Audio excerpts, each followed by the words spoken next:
Good evening, everyone. Good evening, sir.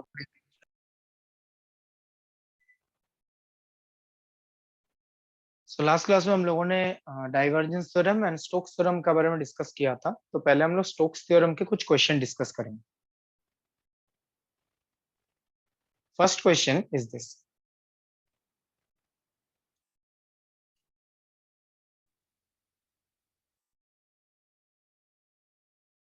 ये jam का question है। जैम के प्रीवियस ईयर का 2015 या 16 में पूछा गया था।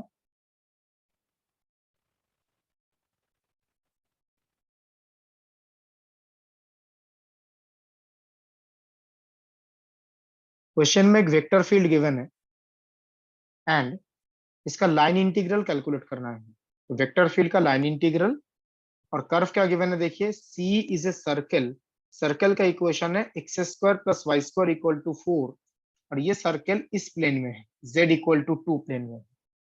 तो एक सर्कल के अलोंग लाइन इंटीग्रेशन कैलकुलेट करना है और सर्कल इस प्लेन में है। z इक्वल टू 0 का मतलब होता है एक्स वाई प्लेन, तो z इक्वल टू 2 है तो ये क्या होगा, parallel to X Y plane.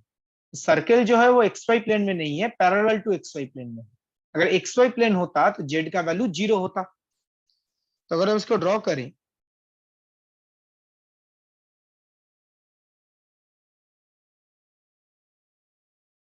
y axis, x axis, this is z, और सर्कल जो है वो एक्स वाई के पैरेलल, एक्स वाई प्लेन के पैरेलल में है। This is the circle, X Y plane के पैरेलल।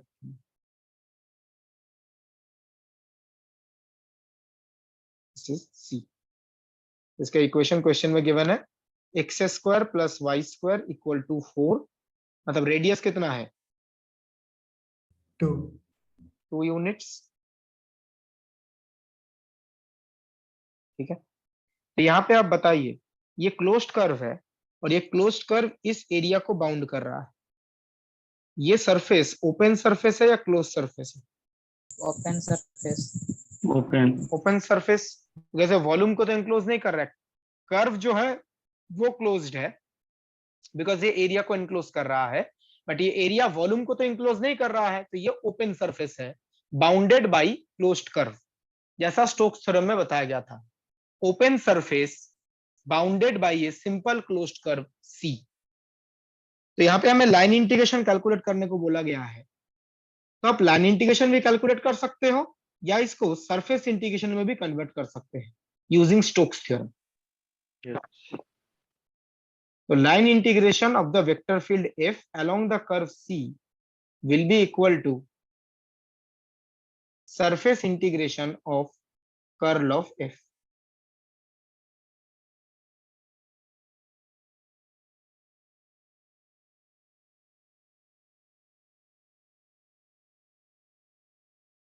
तो स्टोक्स थ्योरम के अकॉर्डिंग हम ये लिख सकते हैं।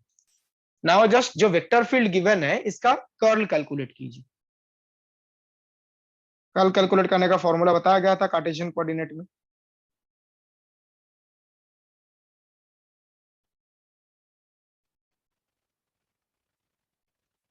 अगर आप क्वेश्चन को ध्यान से पढ़ते हैं ना तो वहां से आपको पता चलेगा आपको कर्ल पूरा कैलकुलेट करने का जरूरत नहीं है, सिर्फ कर्ल का जो जेड कंपोनेंट है ना उसी से काम चल जाएगा। जैसे यहाँ पे जो एरिया है वो किस प्लेन में है, parallel to X Y plane. तो जो ds होगा उसको आप लिख सकते हो dx dy के कैप, बिकॉज जो एरिया है वो एक्स वाई प्लेन के पैरेलल में है। ये हमने पढ़ा था एक्स वाई प्लेन हो या एक्स वाई का पैरेलल प्लेन हो हम dx dy के कैप लिखते हैं, या अगर आप पोलर कोऑर्डिनेट लिखें तो क्या आएगा r dr d थीटा के कैप। सर्कुलर ऑब्जेक्ट है तो पोलर कोऑर्डिनेट नॉर्मली हम यूज करते हैं। ये लिखने से फायदा ये होगा ds का डायरेक्शन किस तरफ है, के कैप। तो जब आप कर्ल ऑफ f के साथ ds का डॉट प्रोडक्ट कैलकुलेट करेंगे तो सिर्फ ये के कैप कंपोनेंट सर्वाइव करेगा, बिकॉज ds का डायरेक्शन है के कैप। तो जब आप डॉट प्रोडक्ट कैलकुलेट करेंगे सिर्फ जो z कंपोनेंट है वही सर्वाइव करेगा। तो कर्ल का जब आप कैलकुलेशन करेंगे ना एक्स कंपोनेंट और वाई कंपोनेंट कैलकुलेट करने का सच कोई रिक्वायरमेंट नहीं है, बिकॉज नॉन जीरो कंट्रीब्यूशन सिर्फ जेड कंपोनेंट से ही आएगा, तो वही कैलकुलेट कीजिए।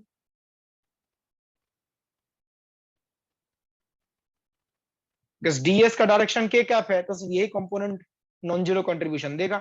जेड के क्यूब आ कैप रहा क्या है है? Sir, no, Z cube. हाँ, जेड क्यूब -1। एवरीवन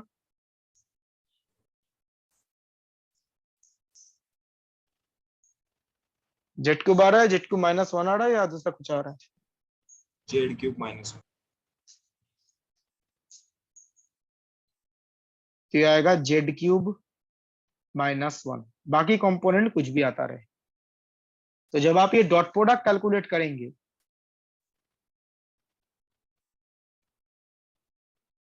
ये आएगा जेड क्यूब -1 dx dy।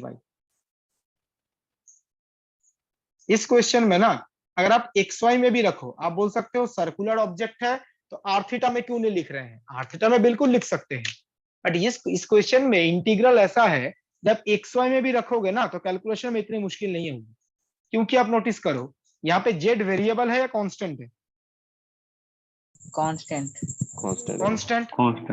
जिस एरिया के ऊपर इंटीग्रेशन है उसमें जेड का वैल्यू कांस्टेंट है 2, तो जेड के बदले अगर आप 2 रिप्लेस करते हो तो एक 7 फैक्टर बाहर चला आएगा, इंटीग्रेशन dx dy। कल भी हमने क्वेश्चन सॉल्व किया था, याद है? अगर dv का इंटीग्रेशन करते हैं, dv वॉल्यूम एलिमेंट है, तो dv का इंटीग्रेशन करते हैं तो क्या आता है?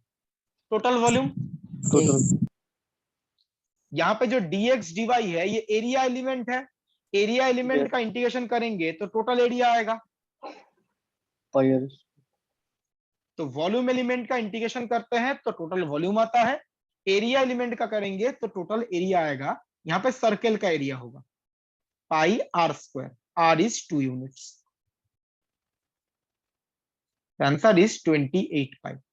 इसलिए मैंने बोला यहाँ पे अगर आप एक्स वाई में भी रखते हो ना कोई फर्क नहीं पड़ेगा, बिकॉज यहाँ पर एरिया एलिमेंट आएगा जस्ट, जिसका इंटीग्रेशन करेंगे तो टोटल एरिया आ जाएगा। सर बताइए। सर यदि इसकी लिमिट रखेंगे तो फिर तो ये उसका नहीं बन जाएगा, मतलब स्क्वायर का एरिया क्या लिमिट रखेंगे? एक्स और वाई के लिए। क्या रखेंगे ये बताइए।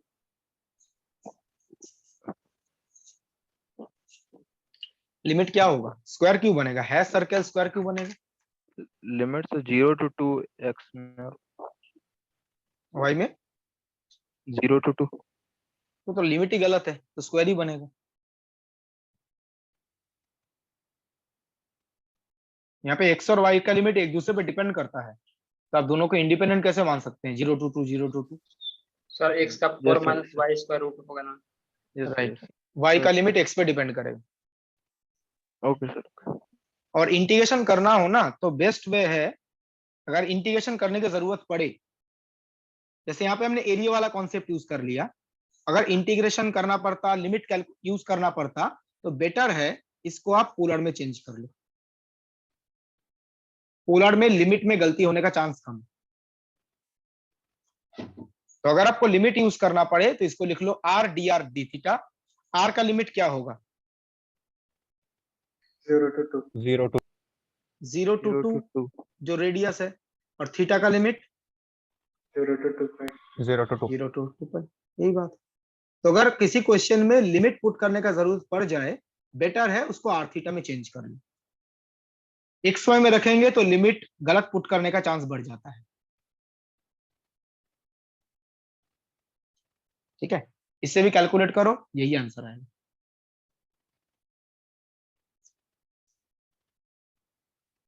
Anything else anyone?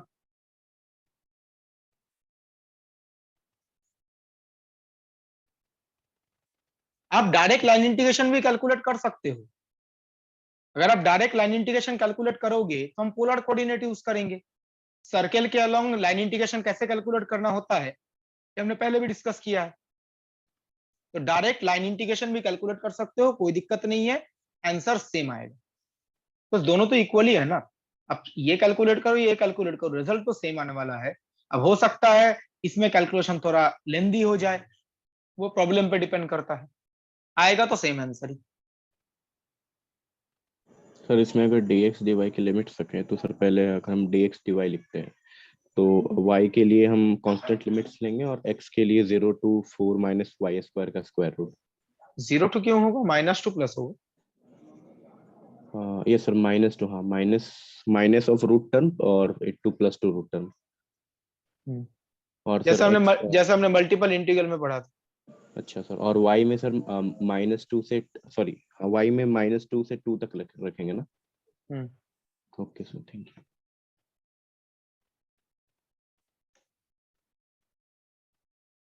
तो मैं आगे प्रोसीड कर रहा हूं।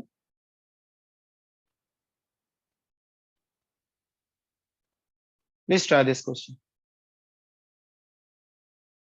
ये जो डीपीपी शीट सेंड किया था उसका क्वेश्चन है, read it first.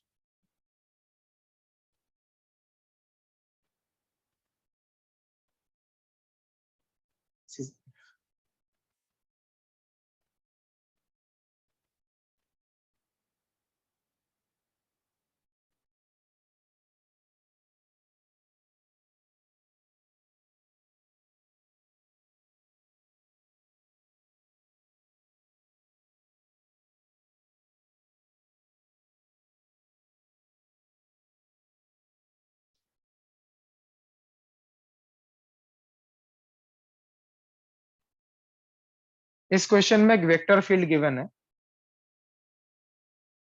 This one, और हमें ये इंटीग्रेशन कैलकुलेट करना है, curl of F dot DS.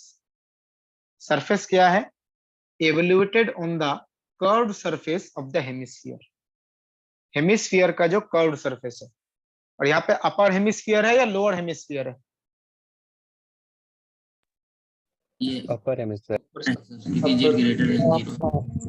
Upper hemisphere Z का वैल्यू पॉजिटिव है, लोअर हेमिस्फीयर के लिए जेड का वैल्यू नेगेटिव होता है। तो इक्वेशन देख के आपको आइडिया लग जाएगा, यहाँ पे अपर हेमिस्फीयर की बात चल रही है, Z is positive, this is upper hemisphere.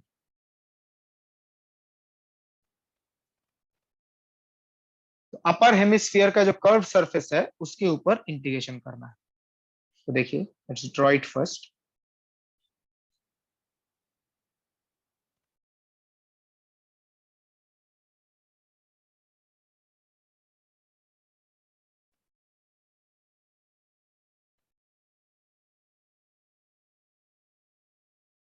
If you draw the upper hemisphere, look like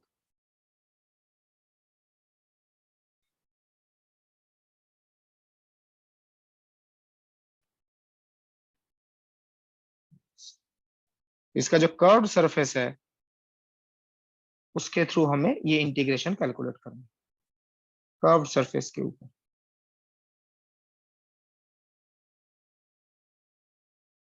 तो ये ओपन सरफेस है या क्लोज सरफेस है, ओपन ओपन, बस नीचे से बंद है, नीचे सरफेस के बारे में कुछ बोला भी नहीं गया है, बस कर्व्ड सरफेस मेंशन किया गया है, तो ये ओपन सरफेस है। एंड इसका जो बाउंड्री है वो बेसिकली एक क्लोज्ड कर्व है।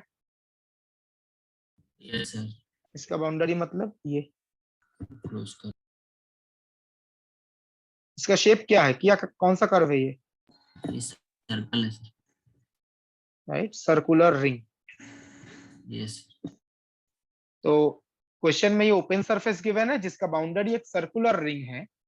तो हम कर सकते हैं ये डायरेक्ट कैलकुलेशन भी कर सकते हैं, ये डायरेक्ट हम कैलकुलेशन भी कर सकते हैं, या इसको लाइन इंटीग्रल में भी कन्वर्ट कर सकते हैं। अगर आप डायरेक्ट कैलकुलेट करना चाहें तो पहले तो आपको कर्ल कैलकुलेट करना पड़ेगा, और डीएस क्या यूज करेंगे इसमें, अगर डायरेक्ट कैलकुलेट करना चाहें। स्फेरिकल कोऑर्डिनेट में सर करना पड़ेगा। स्फीयर हेमिस्फीयर है तो spherical polar coordinate, R square sine theta D theta D five, और डायरेक्शन क्या होगा, इन कैप रुक इनके R cap R are cap. Sphere हो, हेमिस्फीयर हो, सरफेस एलिमेंट ये यूज करते हैं।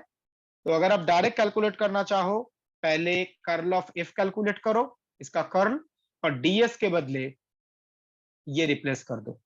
और थीटा और फाई का लिमिट क्या होगा? थीटा 0 से पाई बाई 2 और फाई 0 से 2 पाई।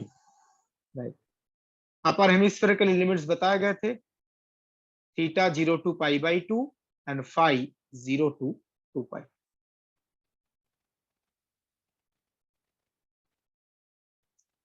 यहाँ डीएस में कैपिटल आर स्क्वायर लेंगे। स्मॉल आर के बदले कैपिटल आर होगा, बस यहाँ पे आर कांस्टेंट है ना, fixed.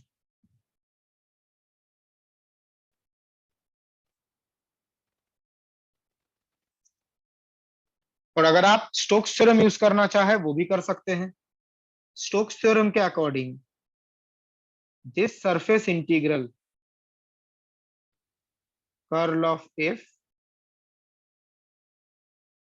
Dot ds,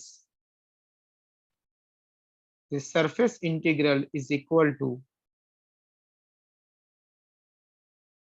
this c के अलोंग लाइन इंटीग्रल, ये लिख सकते हैं। और यहाँ पे ये c क्या है? बेसिकली एक सर्कुलर रिंग है, ठीक है। सर्कुलर रिंग मतलब सर्कल, सर्कल के अलोंग इंटीग्रेशन करना है। तो पहले एफ डॉट डी आर लिख लेते हैं। एफ डॉट डी आर क्या आएगा देखिए, F dot D R 1/3 minus Y cube dx plus X cube dy plus Z cube dz।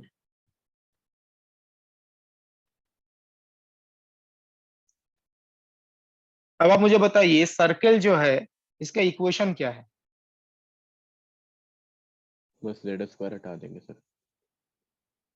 Circle जो है एक्स वाई प्लेन में है, तो जेड के बदले 0 पुट कर देंगे, तो आएगा X square plus Y square equal to 1।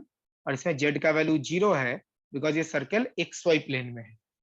तो जेड अगर 0 है तो इंटीग्रेशन में ये पार्ट क्या बन जाएगा? 0। जेड 0 है ना सर्कल के लिए, और सर्कल के लिए इंटीग्रेशन करना है तो हम पोलर कोऑर्डिनेट का यूज करेंगे। तो एक्स के बदले R cos theta, R is 1 radius, और वाई के बदले रिप्लेस करेंगे आर साइन थीटा, आर के बदले 1।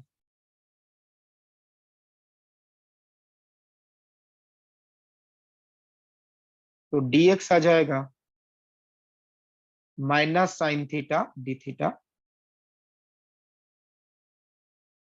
एंड dy हो जाएगा cos थीटा डी थीटा। तो पूरा इंटीग्रेशन थीटा में कन्वर्ट हो गया। और फिर थीटा का लिमिट क्या होगा सर्कल के लिए? 0 to 2 pi. 0 to 2 pi, simple. The polar coordinate है तो यहाँ पे एक्स वाई के बदले ये रिप्लेस कर दो, X D X Y D Y के बदले, और थीटा का लिमिट होगा 0 to 2 पाई। तो आप डायरेक्ट सरफेस इंटीग्रेशन भी कैलकुलेट कर सकते हो, तो इस डीएस का यूज करना पड़ेगा, या स्टोक्स थ्योरम यूज करके इसको लाइन इंटीग्रल में भी कन्वर्ट कर सकते हो। फाइनल आंसर है पाई by 2। Please do the calculation. Sir बताइए। सर इसमें मतलब मैंने ऐसे करने की कोशिश की है कि जेड क्यू वाला टर्म हटा दिया इससे, क्योंकि जेड तो 0 होगा सर। मतलब इससे करा है हमने, कर्ल थ्योरम लगा के लाइन इंटीग्रल कैलकुलेट करा, सरफेस वाले से नहीं सर। तो इसमें dr की जगह हमने सर लिखा है magnitude of dr into r cap करके। और r कैप की वैल्यू सर हमने, आपने जो मतलब r कैप की वैल्यू इसमें cos theta i cap plus sin theta j cap डाल दिया। इससे नहीं होगा क्या सो डीआर को क्या करोगे? सर? dr को ही लिखा है sir, dr into r cap, मतलब मैग्नीट्यूड तो dr। इंटीग्रेशन डीआर का कैसे होगा? हाँ सर वही, मतलब आगे नहीं हो पा रहा, तो वही पूछ रहा हूँ सर, ये गलत है तो क्या मतलब इसमें कुछ? नहीं, वेक्टर अगर एक्स वाई में है तो पूरे को एक्स वाई में तो पहले लिखना पड़ेगा ना।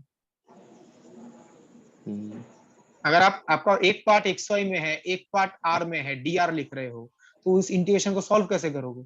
नहीं सर, मैंने मैं- y और x की जगह ना वो साइन क्यूब थीटा मतलब और कॉस क्यूब थीटा कर दिया है। y की जगह सर साइन मतलब पुट कर दिया साइन थीटा, और x की जगह कॉस थीटा पुट कर दिया। और dr के बदले क्या लिखा है? dr के बदले लिखा है magnitude of dr into cos theta i cap plus sin theta j cap bracket में। तो मैग्नीट्यूड ऑफ dr क्या है? हाँ सर, वही वही नहीं समझ में आता सर कि इसमें क्या, ये मतलब इसमें नहीं कर सकते ना ऐसे। कर सकते हैं, लेकिन उसमें आपको चेक करना पड़ेगा ये सर्कुलर रिंग जो है वो आर कर्व है या थीटा कर्व है, उसके अलावा लाइन एलिमेंट चूज करना पड़ेगा। सर थीटा कर बोलेंगे ना इसमें। तो थीटा कर्व का जो लाइन एलिमेंट है वो यूज करो dr के बदले। हाँ, डी एल थीटा जो आपने बताया था, ठीक है sir, D R theta D theta cap. Are D theta, हाँ वो यूज हाँ, करो। Okay okay sir, thank you sir.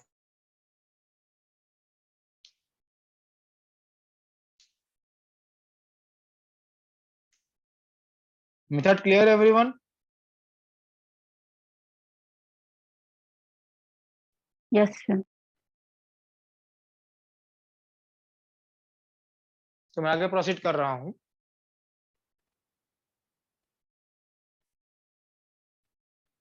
Sir answer कितना था? 5/2।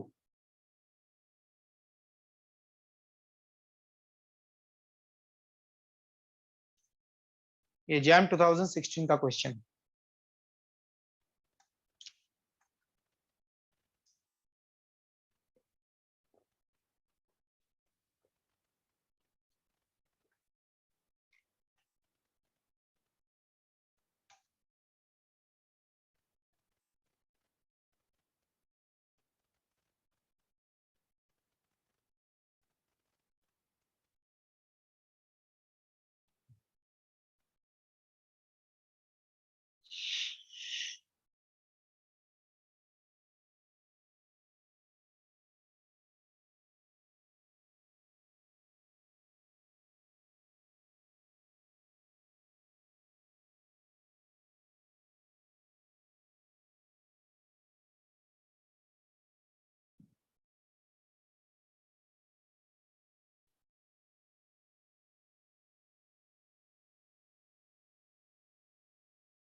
क्वेश्चन में क्या गिवन है देखिए, a hemispherical shell is placed on the XY plane centred at the origin.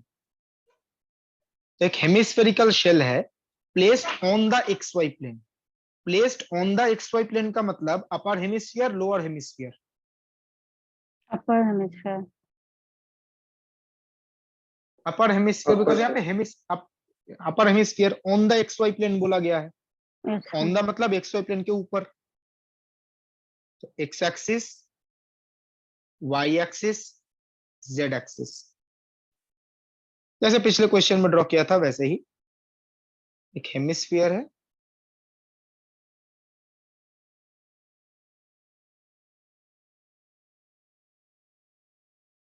On the XY plane. Origin centre पे है, सॉरी सेंटर जो है वो ओरिजिन पे है 0 0 0। The hemisphere looks like this. तो इसका जो सरफेस है, इस सरफेस के ऊपर आई थिंक इंटीग्रेशन पूछा गया है on this surface. Curl of A dot ds, da मतलब ds, देखो लिखा भी गया है da is the elementary surface area. तो curl of A dot ds, तो इस वेक्टर फील्ड का रिलेटेड ये इंटीग्रेशन कैलकुलेट करना है ओवर द हेमिस्फेरिकल सरफेस। यहाँ पे EX EY क्या है, जिसको हम आई कैप जे कैप बोलते हैं। आई कैप मतलब EX, जे कैप मतलब EY। ये डिफरेंट नोटेशन है जो यूज होता है। ओके, अब आप मुझे बताइए सरफेस ओपन सरफेस है या क्लोज सरफेस है जिसके ऊपर इंटीग्रेशन पूछा गया है? ओपन। Open surface. एंड इसका जो बाउंड्री है वो किस शेप का है?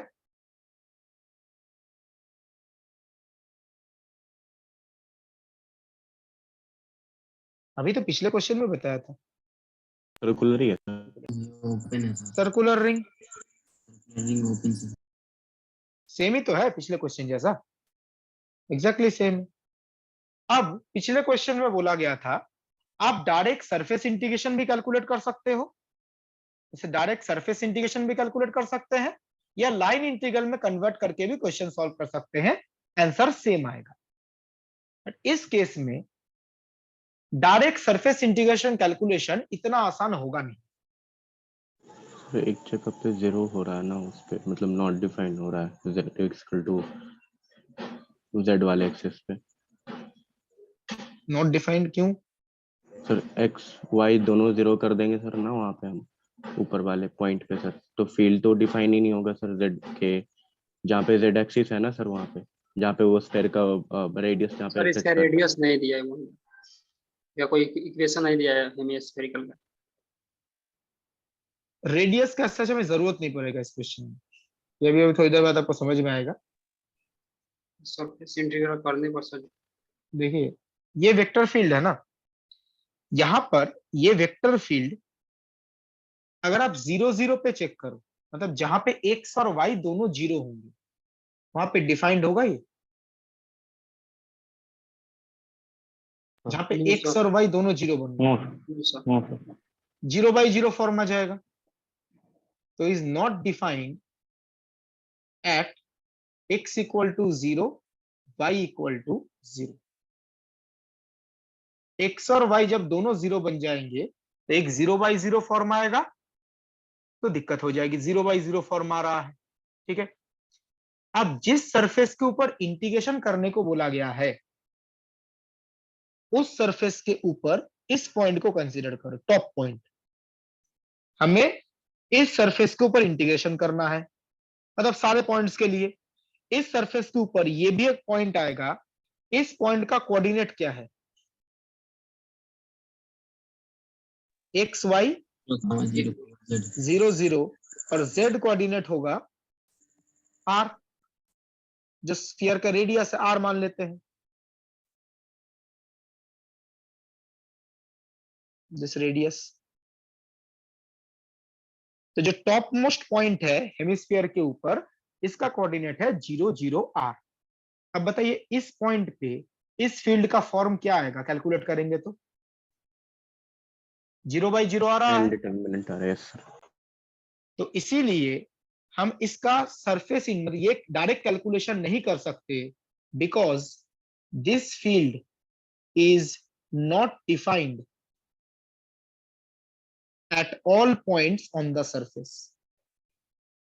एक चीज ध्यान रखिएगा, इंटीग्रेशन के जो नॉर्मल टेक्निक्स है ना, जो आप लोगों ने स्कूल लेवल में पढ़े थे, वो तभी एप्लीकेबल है जब फंक्शन सारे पॉइंट पे डिफाइंड हो। जो भी स्कूल लेवल में आपने टेक्निक्स पढ़े हैं, या अभी जो हम यहाँ पे line integration, surface integration, volume integration calculate कर रहे हैं, वो तभी वैलिड है जब फील्ड या फंक्शन सारे पॉइंट्स पे डिफाइंड है। सपोज आप लाइन इंटीग्रेशन कैलकुलेट कर रहे हो, तो उस कर्व के ऊपर सारे पॉइंट पे फील्ड क्या होना चाहिए, डिफाइंड। अगर आप सरफेस इंटीग्रेशन कैलकुलेट कर रहे हैं तो सरफेस के ऊपर सारे पॉइंट पे फील्ड क्या होना चाहिए, डिफाइंड। अगर आप वॉल्यूम इंटीग्रेशन कैलकुलेट कर रहे हैं तो वॉल्यूम के अंदर सारे पॉइंट पे फील्ड क्या होना चाहिए, डिफाइंड। तभी आप नॉर्मल टेक्निक से इंटीग्रेशन का वैल्यू कैलकुलेट कर सकते हैं। यहां पे दिक्कत क्या है, यहां पे आपको सरफेस इंटीग्रल कैलकुलेशन करने को बोला तो गया है, बट इस सरफेस के ऊपर सारे पॉइंट पे फील्ड डिफाइंड नहीं है। तो नॉर्मल जो इंटीग्रेशन का टेक्निक है उससे आप डायरेक्टली सरफेस इंटीग्रेशन कैलकुलेट करना पॉसिबल नहीं होगा। लेकिन अगर हमने इस सरफेस इंटीग्रल को लाइन इंटीग्रल में कन्वर्ट कर लिया,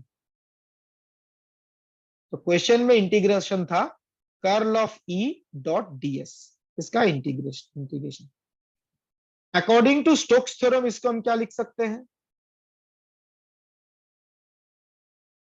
line integral of E along the curve C।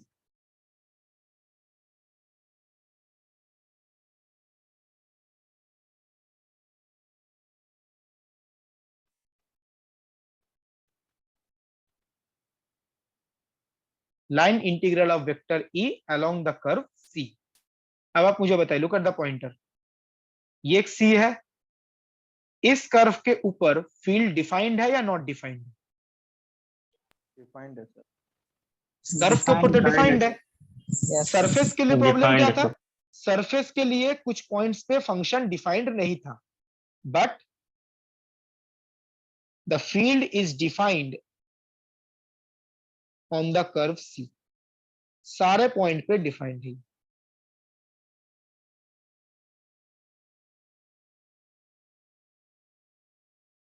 Eight all points on C. तो लाइन इंटीग्रेशन आप नॉर्मल टेक्निक से कैलकुलेट कर सकते हो, उसमें कोई दिक्कत नहीं है। सरफेस वाले में कैलकुलेट करने में क्या प्रॉब्लम होगा? सरफेस के ऊपर कुछ पॉइंट ऐसे हैं जहां पे फील्ड डिफाइंड नहीं है, बट अगर आप लाइन इंटीग्रल में कन्वर्ट कर लेते हो, इस कर्व के ऊपर सारे पॉइंट पे फील्ड डिफाइंड है। प्रॉब्लम कहां पे है? जहां पे एक्स और वाई जीरो बनेगा ना, एक्स वाई जब दोनों जीरो बनेंगे तब प्रॉब्लम आ रहा है। ये जो सर्कल है, इस सर्कल के ऊपर एक्स वाई दोनों जीरो तो नहीं बन सकते ना, तो ये फील्ड इस सर्कल के ऊपर सारे पॉइंट पे क्या है? डिफाइंड है। तो आप लाइन इंटीग्रेशन काफी आसानी से कैलकुलेट कर सकते हैं। यहां तक कोई डाउट है तो बताइए। जब हमने लाइन इंटीग्रेशन में क्यों कन्वर्ट किया, सरफेस इंटीग्रेशन डायरेक्ट कैलकुलेट करने में क्या प्रॉब्लम हो रहा था?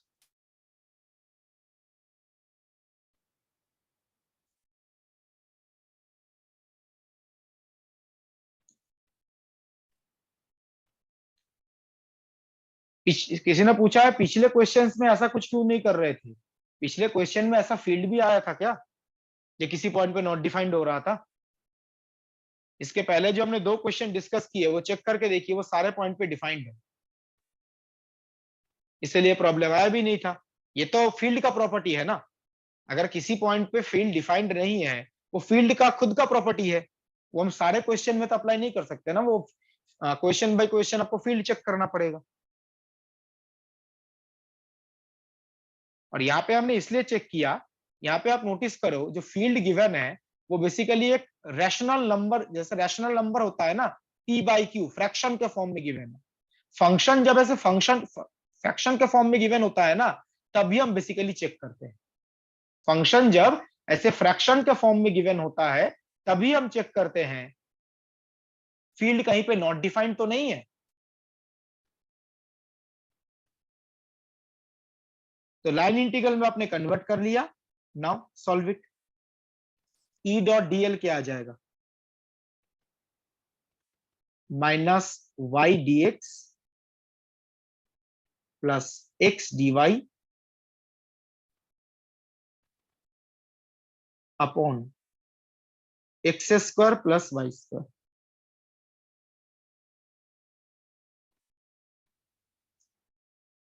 Minus y d x plus x d y upon x square plus Y square, ये लिख सकते हैं ना। बताइए यहाँ पे कौन सा कोऑर्डिनेट सिस्टम यूज करेंगे सॉल्व करने के लिए? कार्टेशियन। पोलर होगा। प्लेन पोलर कोऑर्डिनेट, सर्कल है ना, यस सर। तो प्लेन पोलर कोऑर्डिनेट का यूज करेंगे। सर अभी कार्टेशियन में प्रॉब्लम होगा, लिमिट मिल नहीं दिया सर इक्वेशन। सर्कल के केस में कार्टेशियन में कैलकुलेशन लेंदी बनेगा। तो x के बदले r cos theta, although question में रेडियस मेंशन नहीं किया गया बिकॉज ये आंसर रेडियस पे डिपेंड नहीं करता, हमने कैपिटल R एज्यूम कर लिया, और y के बदले कैपिटल R sin थीटा।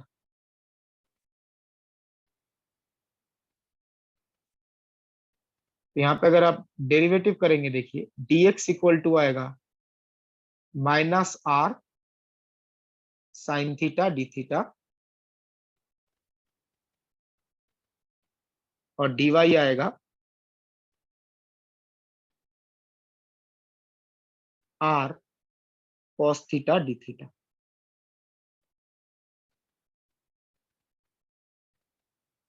तो पूरा इंटीग्रेशन जो है वो थीटा में कन्वर्ट हो जाएगा। देखिए minus y, y is r sine theta, dx, dx इज minus r sine theta D theta,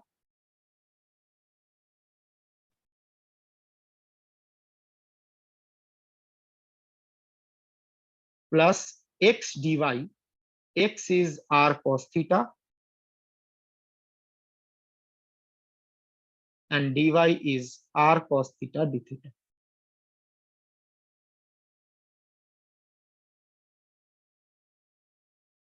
और नीचे क्या था, x square plus Y square. X square plus Y square के बदले आ जाएगा आर स्क्वायर. तो पूरा लिमिट इंटीग्रेशन थीटा के रिस्पेक्ट में, और थीटा का लिमिट है 0 to 2 पाई. जैसे बोला था ना, यहाँ पे रेडियस का जरूरत नहीं है. अब देखो ऊपर नीचे आर स्क्वायर कैंसिल कर रहा है.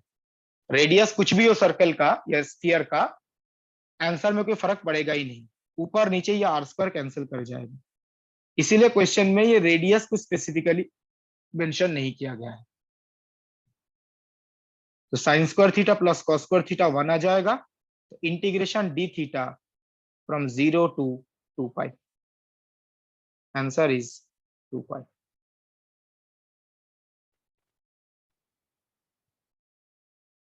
Value of the given integral is 2 pi. Two answer.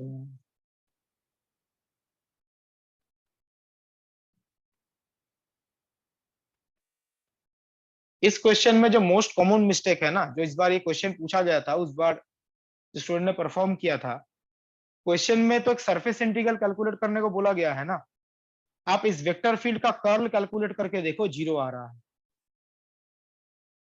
अगर आप नॉर्मल प्रोसेस से इस वेक्टर फील्ड का कर्ल कैलकुलेट करोगे ना, बस ये गिवन है, तो स्टूडेंट के माइंड में यही आएगा, जब पहले कर्ल कैलकुलेट करते हैं, कर्ल कैलकुलेट करेंगे तो ये 0 आएगा. तो अब अगर ये 0 आ जाता है तो इंटीग्रेशन का वैल्यू भी आप क्या लिख दोगे? अगर कर्ल 0 आ गया तो 0 लिख देंगे. और बहुत से स्टूडेंट ने 0 भी लिखा था.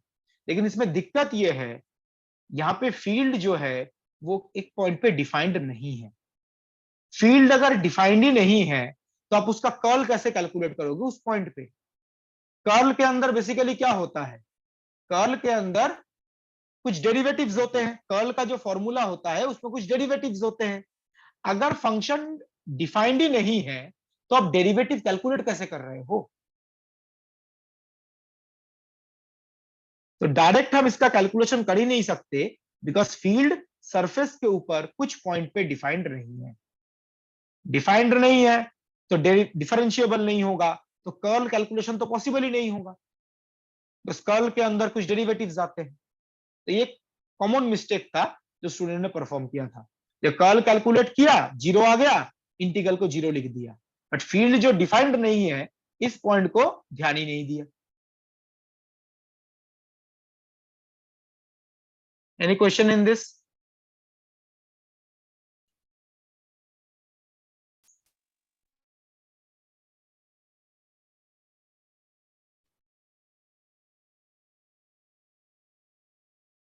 इसी कॉन्सेप्ट पे क्वेश्चन और एक बार जैम में पूछा गया था. मैं आगे प्रोसीड कर रहा हूं. ये जैम 2014 का क्वेश्चन.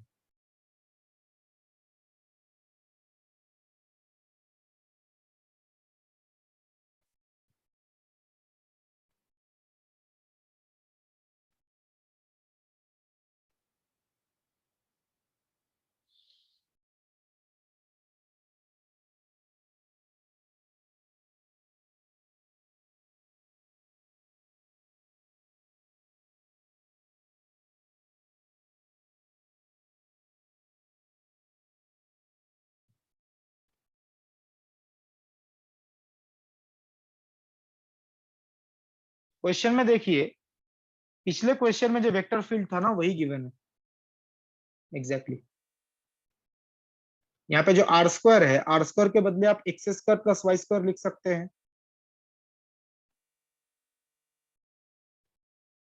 तो आर स्क्वायर के बदले x square plus Y square, exactly same vector field है जैसा पिछले क्वेश्चन में था. ये फील्ड किस पॉइंट पे डिफाइंड नहीं है?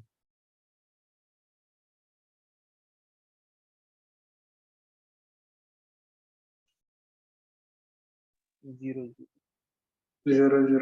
Zero origin. So this field is not defined at the origin.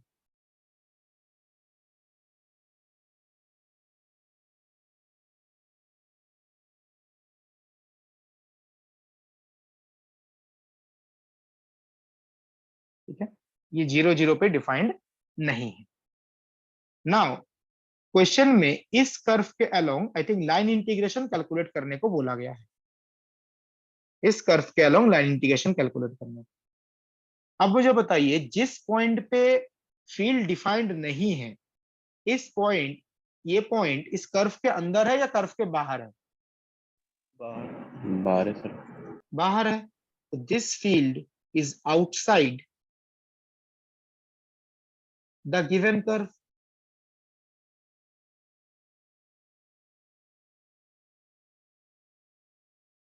जो जिस कर्व के अलोंग इंटीग्रेशन पूछा गया है उसके बाहर है ये। तो इस पॉइंट का कोई इफेक्ट इस इंटीग्रल में आएगा? No sir. नहीं आएगा, तो ये 0 0 पॉइंट तो बाहर है, इस कर्व के अंदर भी नहीं है, इस कर्व के ऊपर भी नहीं है, यहां पर है। तो इस पॉइंट का इफेक्ट इस कर्व में तो आएगा नहीं, बिकॉज ये पॉइंट इस कर्व के बाहर है। तो अब मुझे बताइए इस वेक्टर फील्ड का अगर आप कर्ल कैलकुलेट करते हो, अभी बताया गया था इसका कर्ल कितना आएगा? 0। 0। जैसे कर्ल कैलकुलेट करते हैं, कर्ल कैलकुलेट कीजिए, ये 0 आएगा। अब आप बोलेंगे पिछले क्वेश्चन में भी तो 0 था, बट यहां पे तो फील्ड डिफाइंड नहीं है। लेकिन फील्ड जिस पॉइंट पे डिफाइंड नहीं है वो तो कर्व के बाहर है ना, तो इसका कोई इफेक्ट इस इंटीग्रेशन में आएगा ही नहीं। तो कर्ल 0 है, कर्ल 0 होने का मतलब फील्ड किस नेचर का होगा? कंजर्वेटिव। कंजर्वेटिव। Yes sir. और फील्ड अगर कंजर्वेटिव है तो क्लोज्ड पाथ के अलोंग लाइन इंटीग्रेशन क्या होता है? 0। 0 होता है। 0। तो यहाँ पे जो लाइन इंटीग्रेशन कैलकुलेट करने को बोला गया है वो 0 आएगा। जिस पॉइंट पे फील्ड डिफाइंड नहीं है वो इस कर्व के बाहर है, तो उसका कोई इफेक्ट इस इंटीग्रल में नहीं दिखेगा।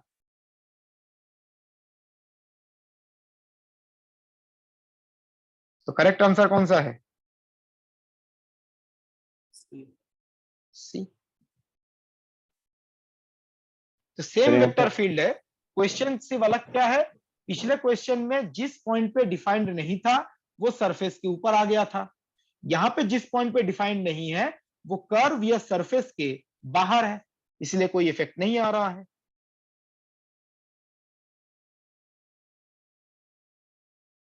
बताइए कोई डाउट है तो?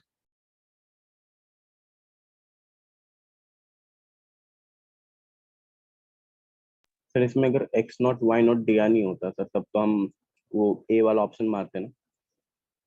बिल्कुल, अगर ये डायग्राम मेंशन ना किया रहता तो ऑब्वियसली हमें ये आंसर होता डिपेंड्स ऑन x0 y0। अगर ये 0 0 पॉइंट कर्व के अंदर या ऊपर होता तभी हम रिजल्ट 0 नहीं लिख सकते थे। सिंस ये पॉइंट कर्व के बाहर है इसलिए उसका कोई इफेक्ट नहीं है, हम कंजर्वेटिव फील्ड का प्रॉपर्टी अप्लाई कर सकते हैं।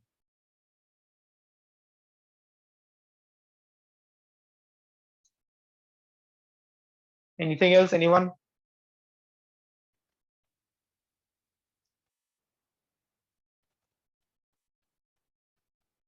सर बताइए। ये थोड़ा दोबारा बता दे इसलिए कंजर्वेटिव फील्ड वाला, यदि सर जब पॉइंट वो उसके अंदर आ जाता, ओरिजिन मतलब स्क्वायर के अंदर आ जाता तो? स्क्वायर के अंदर आ जाता तो उसको हम कंजर्वेटिव नहीं बोल पाते ना, फील्ड अगर डिफाइंड नहीं होता। अगर अंदर आ जाता तो कंजर्वेटिव नहीं बोल पाते, तब आपको कैलकुलेट करके देखना पड़ता, 0 डायरेक्ट नहीं बोल सकते, जैसे पिछले क्वेश्चन में कैलकुलेट किया था।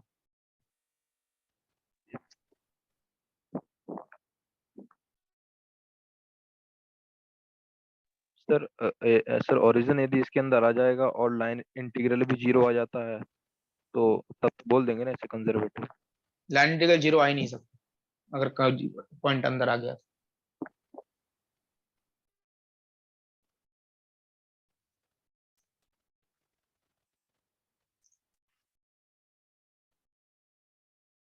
एक चीज ध्यान रखिएगा, लाइन इंटीग्रेशन का वैल्यू 0 आने का मतलब कंजर्वेटिव नहीं है।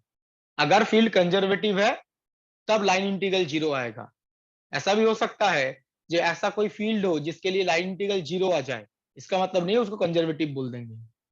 कंजर्वेटिव है तो लाइन इंटीग्रल 0 है। रिवर्स स्टेटमेंट ऑलवेज ट्रू नहीं है। जब किसी का अगर लाइन इंटीग्रेशन 0 आ गया तो उसको हम कंजर्वेटिव बोल देंगे, नो।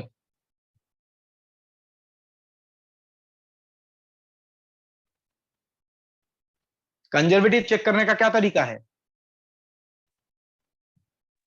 कर्ल 0 होगा। कर्ल कैलकुलेट करेंगे, कर्ल 0 होना चाहिए और फील्ड ऑब्वियसली डिफाइंड होना चाहिए।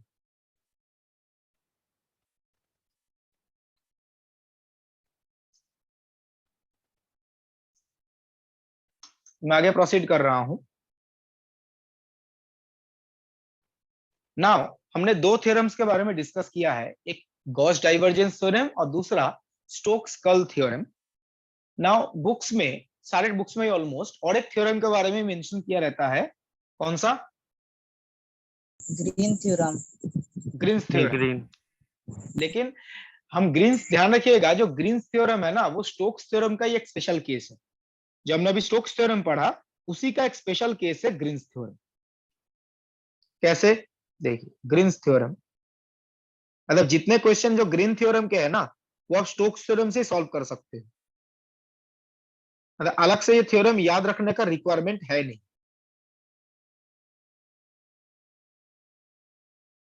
तो ये बता देते हैं ग्रीन्स थ्योरम स्टोक्स थ्योरम का स्पेशल केस कैसे। तो पहले हम स्टोक्स थ्योरम से स्टार्ट करते हैं। स्टोक्स थ्योरम के according line integral of vector A along the curve C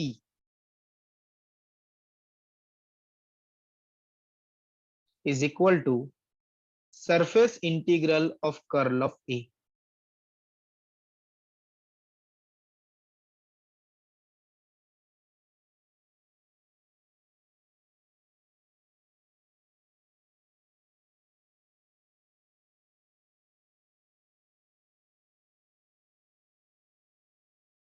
ये स्टोक्स थ्योरम का स्टेटमेंट है।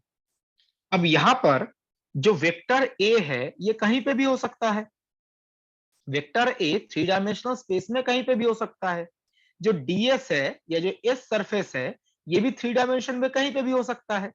तो a is any arbitrary vector in 3D space and S is an open surface, any arbitrary open surface in 3D space.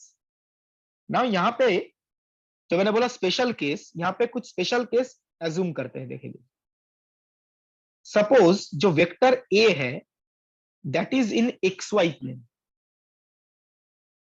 XY plane में होगा तो उसके दो ही components होंगे, एक X कंपोनेंट और दूसरा Y component. MI cap plus NJ cap.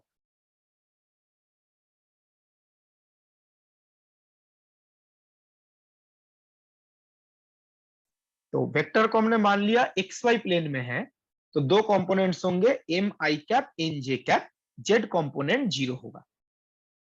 And जो DS है अगर XY प्लेन में है तो DS को क्या लिख सकते हैं?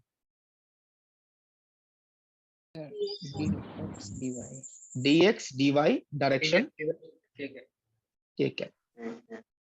हम यहाँ पे जस्ट अज्यूम क्या कर रहे हैं, वेक्टर A XY प्लेन में है और यहाँ पे जो सरफेस की हम बात कर रहे हैं वो भी किस प्लेन में है? XY प्लेन में है। तो dx dy k कैप। कोई कैलकुलेट करके बता सकता है कर्ल ऑफ A क्या आएगा? जो A वेक्टर लिखा गया है उसके according curl of A calculate कीजिए। के कैप में आएगा sir, copy. Calculate the exact expression.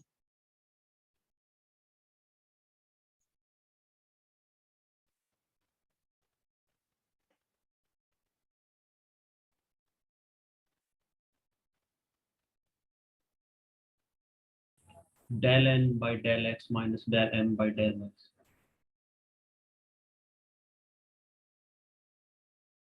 Right, curl of A अगर हम कैलकुलेट करेंगे तो सिर्फ Z कंपोनेंट आएगा, k cap del n del x minus del m del y। जैसे कर्ल कैलकुलेट करते हैं कोई स्पेशल कोई ट्रिक नहीं है, सिंपल सॉरी कर्ल का जो कैलकुलेशन होता है, कर्ल ऑफ ए चेक कीजिए, यही आ जाएगा। ठीक है, नाउ ये सारे जो कैलकुलेशंस हैं, इसको अगर आप इसमें रिप्लेस कर दो,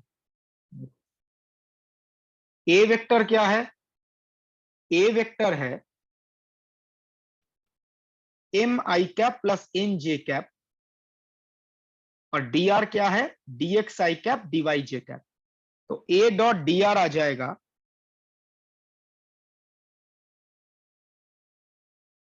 M D x plus N D Y. My voice is clear everyone? Yes sir. Yes sir. तो M D x plus N D Y, A dot D R के बदले आप ये लिख सकते हैं। On the right hand side surface integration है, देखिए curl of A, curl of A ये क्वांटिटी है, डॉट डीएस, डीएस ये क्वांटिटी है। दोनों का अगर आप डॉट प्रोडक्ट करते हो, ये आएगा del n del x minus del m del Y.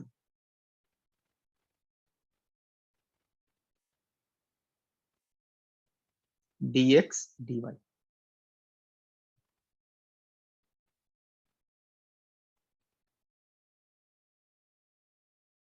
this is nothing but the Green's theorem. यही ग्रीन्स थ्योरम का मैथमेटिकल फॉर्म। हमने बोला था स्टोक्स थ्योरम का स्पेशल केस है ये, हमने स्टोक्स थ्योरम से स्टार्ट किया और ग्रीन्स थ्योरम का फॉर्म हमें मिल गया। जस्ट हमने क्या किया है, स्टोक्स थ्योरम में वेक्टर कहीं पे भी हो सकता है, सरफेस कहीं पे भी हो सकता है। हमने वेक्टर को XY प्लेन में ले लिया और सरफेस को भी XY प्लेन में ले लिया, तो हमें क्या मिल गया, ग्रीन्स थ्योरम। तो Green's theorem is a special case of Stokes theorem when the vector and surface of integration is taken in the XY plane. Green's theorem Stokes theorem का एक स्पेशल केस है। हमें जस्ट क्या करना है, vector और surface of integration को XY plane में लेना है, तो आपको ग्रीन्स थ्योरम मिल जाएगा।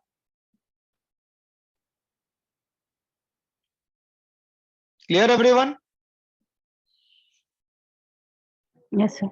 So statement once again, sir. Green's theorem is a special case of Stokes' theorem where When the vector and surface of integration is is taken on in the XY plane.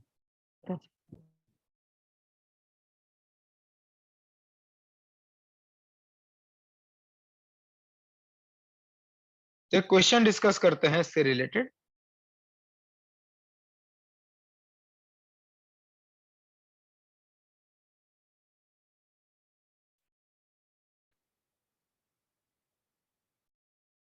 तो इसका uses क्या होगा? Same just जो Stokes theorem का use था, to calculate the work done along a closed curve। Just वो closed curve किस plane में होना चाहिए, XY plane। XY plane.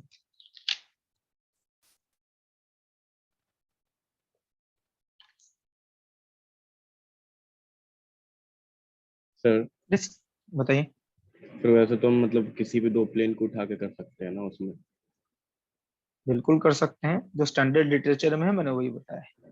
Okay sir. Otherwise हम किसी भी XY YZ XZ कोई भी प्लेन ले सकते हैं।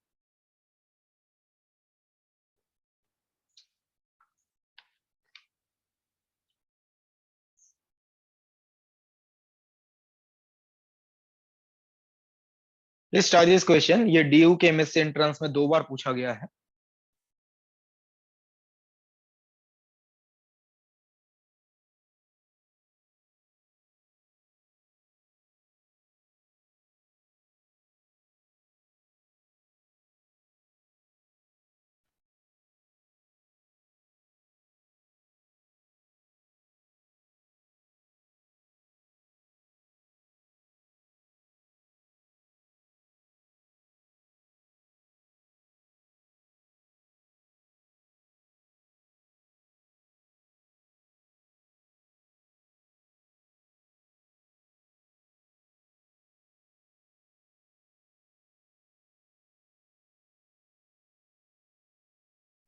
क्वेश्चन में देखिए, जो अभी हमने ग्रीन्स थ्योरम डिस्कस किया ना, उसी फॉर्मेट का है।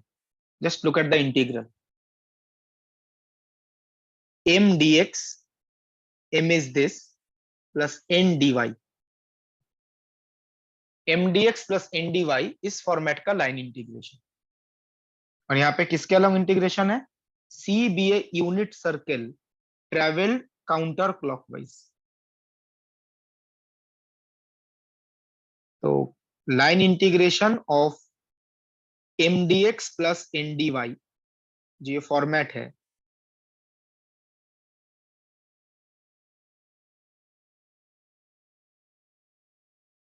इसको अगर हम ग्रीन्स थ्योरम यूज करें तो इसको आप देखिए लिख सकते हैं, सरफेस इंटीग्रल क्या था? Del n del x minus del m del y dx dy। तो m और n क्वेश्चन में दिया गया है, ये डेरिवेटिव्स कैलकुलेट कीजिए।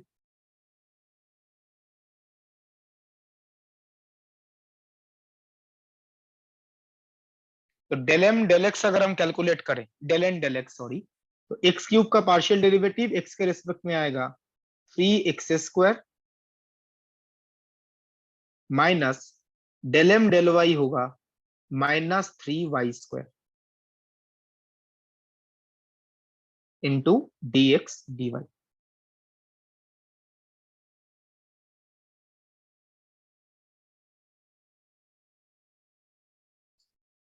ठीक है, तो यहाँ पे देखो 3 फैक्टर बाहर चला आया, ये बेसिकली होगा x² प्लस y²। अब ये चीज ध्यान रखिएगा, गलती से भी x² प्लस y² के बदले 1 मत पुट कर दीजिएगा। जो यूनिट सर्कल है तो 1 पुट कर देते हैं। x² plus y² equal to 1, ये सर्कल का इक्वेशन है, ये तो सही बात है। ऑरिजिन बट ये जो पॉइंट, ये जो कंडीशन है, ये बाउंड्री वाले पॉइंट कंसीडर करेंगे या सेटिस्फाई करेंगे, या सर्कल के अंदर वाले पॉइंट्स? बाउंड्री जो बाउंड्री पे होंगे, जो सर्कल के बाउंड्री पे होंगे, सरकमफेरेंस पे होंगे, वही तो सेटिस्फाई करेंगे ना। अंदर वाले पॉइंट्स के लिए क्या होता है? इक्वल टू 1 या less than 1? Less less than 1। तो इक्वल टू 1 सिर्फ बाउंड्री के लिए होता है, अंदर वाले पॉइंट्स के लिए लेस देन 1 होता है। यहाँ पे जो आप इंटीग्रेशन कर रहे हो, ये एरिया के ऊपर है या बाउंड्री के ऊपर है? एरिया क्या है ना, dx dy। तो एरिया में तो इक्वल टू 1 होना जरूरी नहीं है ना। एरिया का मतलब अंदर वाले पॉइंट्स भी होंगे। इस क्वेश्चन में ये भी एक कॉमन मिस्टेक है, ये यहाँ पे x² प्लस y² आएगा, उसके बदले ये 1 पुट कर देंगे। बट इक्वल टू 1 सिर्फ किसके लिए आएगा? बाउंड्री के लिए, not with in the circle.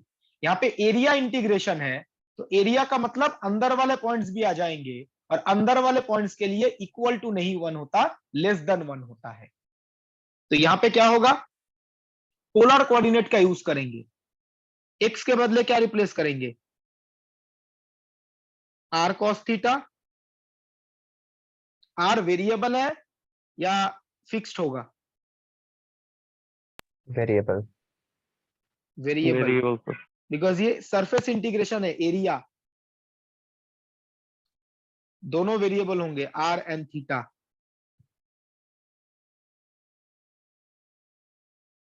तो x² प्लस y² के बदले आ जाएगा r², और dx dy के बदले क्या लिख सकते हैं?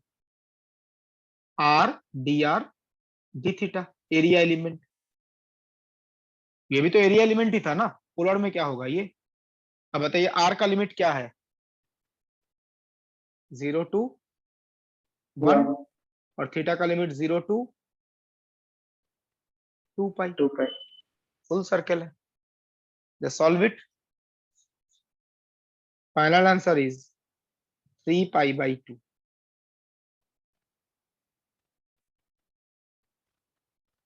r के रेस्पेक्ट में अलग इंटीग्रेशन, थीटा के रेस्पेक्ट में अलग इंटीग्रेशन।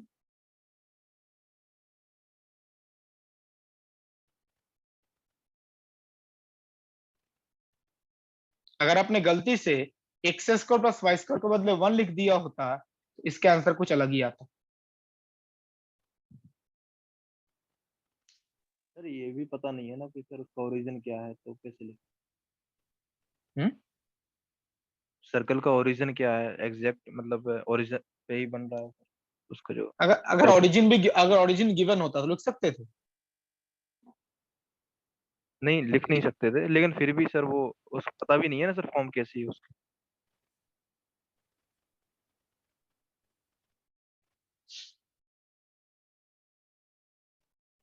कोई क्वेश्चन है इसमें? एनीवन?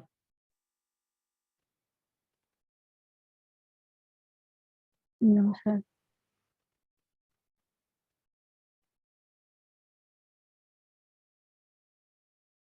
तो this is all about the vector analysis part. और कुछ क्वेश्चन डिस्कस करते हैं जो प्रीवियस ईयर के हैं। मैं आगे प्रोसीड कर रहा हूं। ये IIT जैम 2020 का क्वेश्चन है।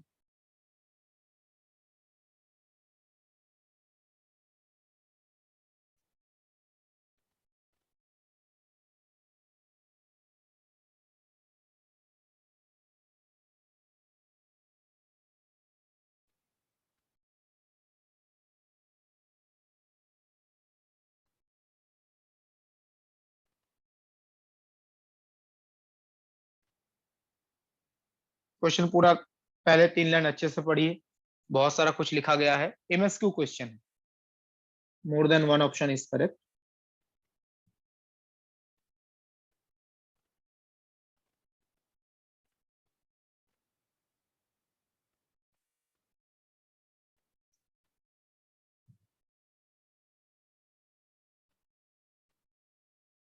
क्वेश्चन पढ़िए, क्वेश्चन के ऑप्शंस पढ़िए। 2 ऑप्शन करेक्ट हैं, वो तो आपको ऑप्शन पढ़ के समझ में आ जाएंगे।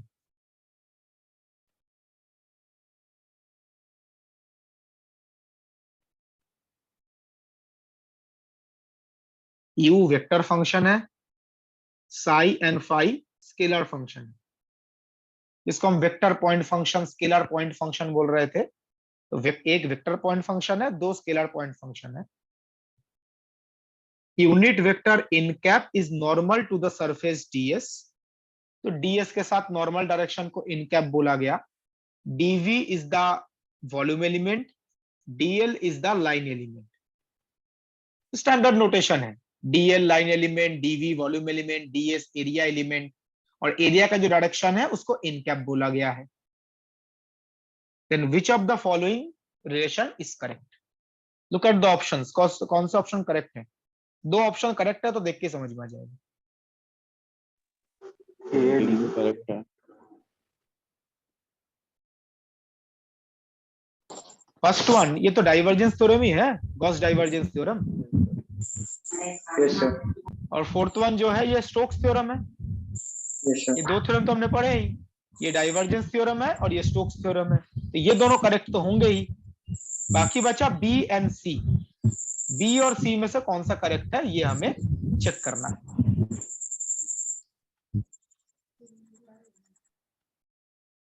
अब यहां पर बी और सी ऑप्शन दोनों में देखिए लेफ्ट हैंड साइड तो सेम है, जो डिफरेंस है वो राइट हैंड साइड में है। ये जो बी और सी ऑप्शन दिया गया है ना, ये भी बेसिकली डाइवर्जेंस थ्योरम से रिलेटेड है। ऐसा कैसे बोल रहे हैं देखिए, लुक एट ऑप्शन बी। जो हम डाइवर्जेंस थ्योरम पढ़ते हैं उसमें एक तरफ सरफेस इंटीग्रेशन होता है और एक तरफ वॉल्यूम इंटीग्रेशन होता है। ऑप्शन बी में चेक करो, राइट हैंड साइड में सरफेस इंटीग्रेशन है, लेफ्ट हैंड साइड में वॉल्यूम इंटीग्रेशन है। ऑप्शन सी में भी राइट हैंड साइड में surface integration, left hand side में वॉल्यूम इंटीग्रेशन, जैसा डाइवर्जेंस थ्योरम में होता है। तो अगर हम ऑप्शन बी की बात करें तो देखिए राइट हैंड साइड में सरफेस इंटीग्रेशन है, क्या है? Psi del phi del n minus phi del psi del n into ds, ये दिया गया है। ठीक है, अब आप देखिए इसको आप कैसे लिख सकते हो। सरफेस इंटीग्रल ओवर s, कोई बता सकता है यहां पे ग्रेड फाई को कैसे लिखते हैं हम? एक पढ़ा था जब मैं ग्रेडियंट पढ़ा था ना, तब बताया था, grad phi equal to magnitude और डायरेक्शन के फॉर्म में। Sir, dou by dou and phi n cap. Right, del phi del n n cap, जब हमने ग्रेडियंट का फिजिकल इंटरप्रिटेशन एक्सप्लेन किया था। Yes sir. और जो ग्रेड साई है, साई भी स्केलर पॉइंट फंक्शन है, तो ग्रेड साई को भी आप ऐसे लिख सकते हो, del psi del n n cap. तो ग्रेड फाई और ग्रेड साई, इन दोनों को आप इस फॉर्मेट में लिख सकते हैं।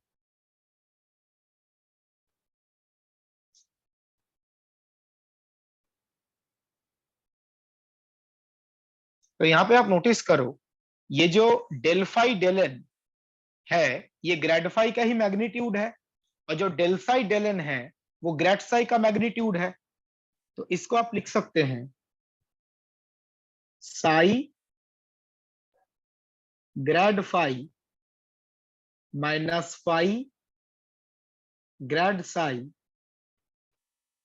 डॉट प्रोडक्ट विथ ds और इन कैप ds। देखिए, इसको क्या लिख सकते हैं इस फॉर्मेट। Yes, sir. जब आप ग्रेड फाई के साथ इन कैप का डॉट प्रोडक्ट करेंगे तो इन कैप डॉट इन कैप 1 हो जाएगा, सिर्फ डेल फाई डेल एन बचेगा। जब ग्रेड साई के साथ इन कैप का डॉट प्रोडक्ट करेंगे तो इन कैप डॉट इन कैप 1 हो जाएगा, सिर्फ डेल साई डेल एन यहां पे आएगा। अब ये फॉर्मेट में लिखने का फायदा क्या है, नोटिस कीजिए, ये जो ब्रैकेट के अंदर लिखा गया है, ये स्केलर क्वांटिटी है, वेक्टर क्वांटिटी है। Scalar Sir. Scale vector quantity है सर। ये सब वेक्टर है। सर क्योंकि डेल ऑपरेटर वो और स्केलर है ना एक। बिल्कुल वेक्टर क्वांटिटी है, ग्रेड फाई वेक्टर है और स्केलर मल्टीप्लाई करेंगे तो वेक्टर ही आएगा, vector multiplied by scalar, vector quantity. तो ये ए है, और साथ में देखिए डॉट प्रोडक्ट विथ ds, क्योंकि डाइवर्जेंस थ्योरम का फॉर्म नहीं है a dot ds।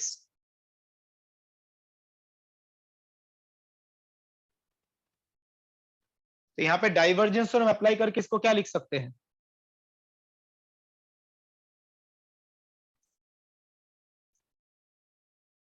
Divergence of a dv, ये a का सरफेस इंटीग्रेशन है, डाइवर्जेंस थ्योरम यूज करके हम लिख सकते हैं डाइवर्जेंस ऑफ a का वॉल्यूम इंटीग्रेशन। तो देखिए, this integral will be equal to volume integration of divergence of a।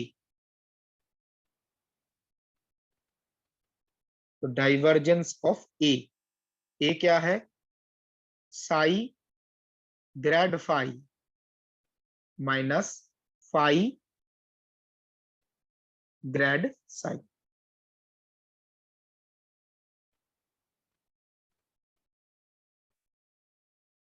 dv।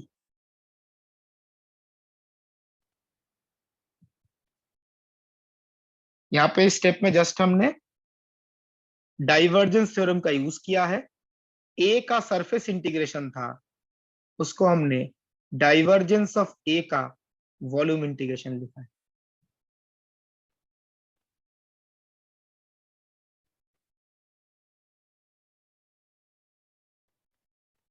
Clear everyone ये स्टेप। Yes, sir. ना यहां पर जस्ट आपको इस पार्ट को थोड़ा सिंप्लीफाई करना है। यहां पे क्या है, divergence of psi grad phi. तो यहां पर इस क्वांटिटी का डाइवर्जेंस कैलकुलेट करेंगे। तो यहां पे आप बताइए, ग्रेड फाई वेक्टर क्वांटिटी है और साई स्केलर क्वांटिटी है। हमने एक आइडेंटिटी पढ़ा था ना, divergence of scalar into vector. Yes, sir. Scalar बाहर है. तो इसमें स्केलर बाहर नहीं होता, दो टर्म्स आते हैं, सर मल्टीप्लाई हो जाता है, gradient of scaler dot product with vector,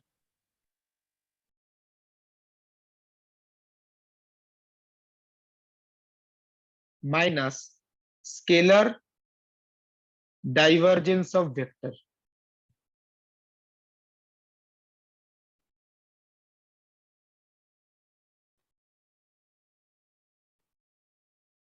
ये फर्स्ट पार्ट है। Divergence of scalar into vector, तो आइडेंटिटी यूज करेंगे gradient of scaler dot product with vector minus scalar divergence of vector. ऐसे सेकंड पार्ट में भी आएगा, minus divergence of scalar into vector, the same identity, gradient of scalar dot product with vector minus scalar divergence of vector, और बाहर dv जैसा है वैसा ही रहेगा, dv दोनों टर्म के साथ है, ये रहेगा। यहां पे आप नोटिस कीजिए दो टर्म्स कैंसिल कर रहे हैं, दिस एंड दिस, ये दोनों कैंसिल करेंगे तो इसके बाद आप लिख सकते हैं वॉल्यूम इंटीग्रल ऑफ, यहां पर डेल डॉट डेल को क्या लिख सकते हैं, del square. Del square. Del square मतलब लैप्लाशियन ऑपरेटर, ये आ जाएगा phi del square psi minus psi del square phi dv. दोनों टर्म को एक साथ लिख दिए, ये दोनों कैंसिल कर गए, ये माइनस माइनस प्लस हो जाएगा, फाई डेल स्क्वायर साई, और यहां से आएगा साई डेल स्क्वायर फाई।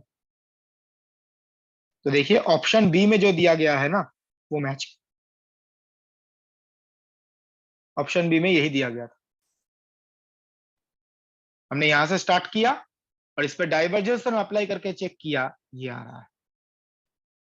तो ये बेसिकली डाइवर्जेंस थ्योरम का ही एप्लीकेशन है, मतलब डाइवर्जेंस थ्योरम में एक वेक्टर एज्यूम किया गया, उससे आप ये डिराइव कर सकते हैं। और वैसे बी करेक्ट है तो सी करेक्ट तो हो नहीं सकता। नेगेटिव साइन अपोजिट आ रहा है। क्या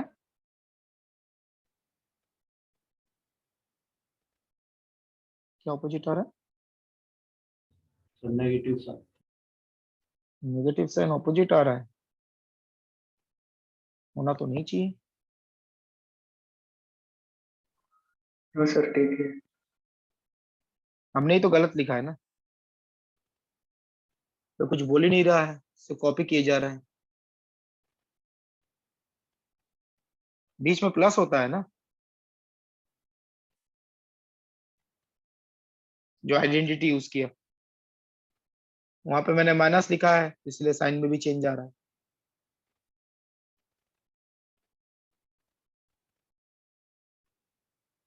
ये जो आइडेंटिटी बताया गया इसमें बीच में प्लस आता है, इसलिए माइनस साइन का मिस्टेक आ रहा था।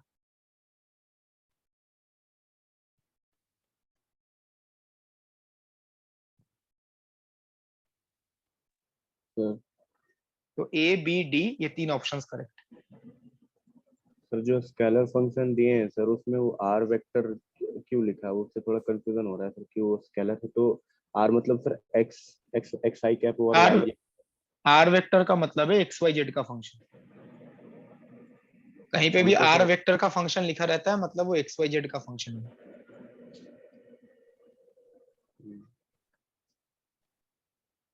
और सर ये डेल फाई मतलब ग्रेड फाई जो होता है सर, वो आर कैप के टर्म में होता है ना, कि हम मतलब क्योंकि फाई जो है सर आर का फंक्शन, तो del phi by del r और आर कैप करके एन कैप करके होता है, और एन कैप का आप डायरेक्शन जो आप बोल रहे हो, मैंने जो बताया था वो स्टेटमेंट को चेक कीजिए। मैंने बोला था फाई आर का फंक्शन है, आर कोऑर्डिनेट का, यहाँ पे आर वेक्टर का दिया गया है। आर वेक्टर का मतलब उसके अंदर आर थीटा फाई तीनों आएगा। अच्छा। मैंने जो बोला था, जो आप del phi del r are cap बोल रहे हो, वो सिर्फ आर कोऑर्डिनेट के लिए होता है। जब ऐसे लिखते हैं phi is a function of r vector, इसका मतलब है अगर हम कार्टेशियन कोऑर्डिनेट यूज करें तो आर वेक्टर के अंदर एक्स वाई जेड तीनों आएगा, तो ये एक्स वाई जेड का फंक्शन है। अगर स्फेरिकल पोलर कोऑर्डिनेट यूज करें तो ये किसका फंक्शन होगा? r थीटा फाई का। फाई। और सिलिंड्रिकल में रो फाई जेड। ये जस्ट एक अलग नोटेशन है जो यूज किया जाता है। आर का फंक्शन और आर वेक्टर का फंक्शन ये दोनों एक चीज नहीं है।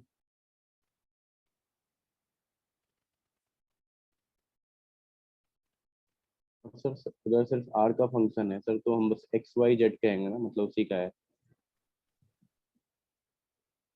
आर का मतलब क्या है? आर वेक्टर की बात कर रहे हैं? नहीं सर, सिर्फ r की, r वेक्टर की नहीं। r वेक्टर में तब भी तीनों एक्स वाई जेड का होगा। उसमें सर ये दो बाकी के पोलर कोऑर्डिनेट्स नहीं होंगे ना, सिलिंड्रिकल और ये फिर स्फेरिकल पोलर। उसमें सिर्फ थीटा फाई नहीं आएगा। बस उसमें x y और z होंगे। Okay sir.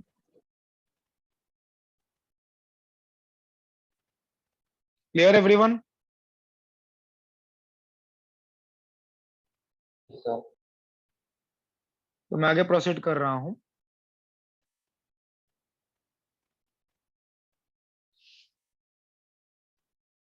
ये जस्ट 2019 का क्वेश्चन है, please read the question first.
Question में बोला गया है which of the following vectors lie along the line of intersection of the two planes.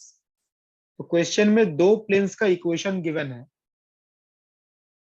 इनका जो लाइन ऑफ इंटरसेक्शन है, which of the following vectors lie along the line of intersection.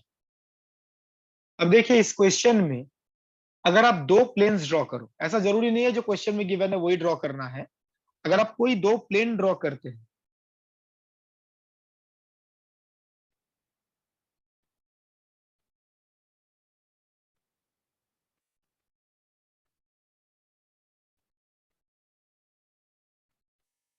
Suppose आपने ये दो प्लेन्स ड्रॉ कर लिए, this one is S1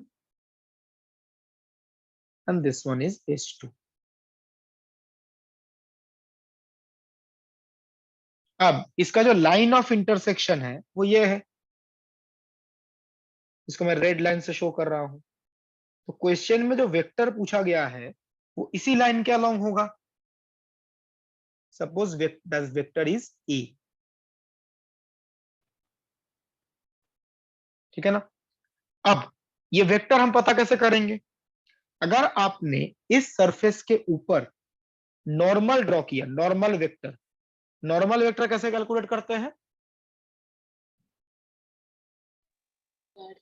grade निकालते हैं, ग्रेड फाई।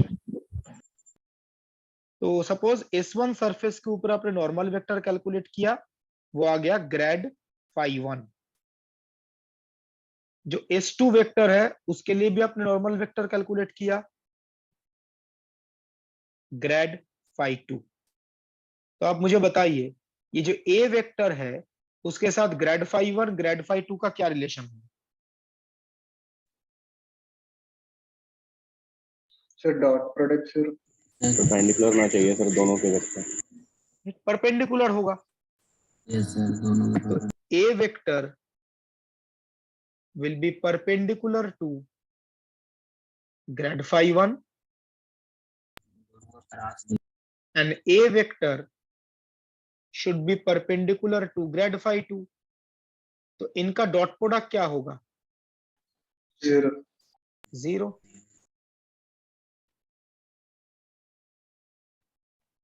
तो A vector dot product with grad phi 1 will be 0,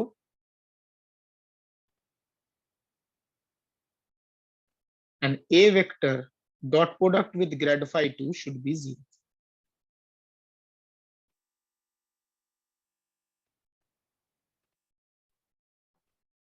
sir ये कहाँ मेंशन है कि दोनों प्लेन एक दूसरे को जब इंटरसेक्ट कर रहे हैं दोनों परपेंडिकुलर एक दूसरे के?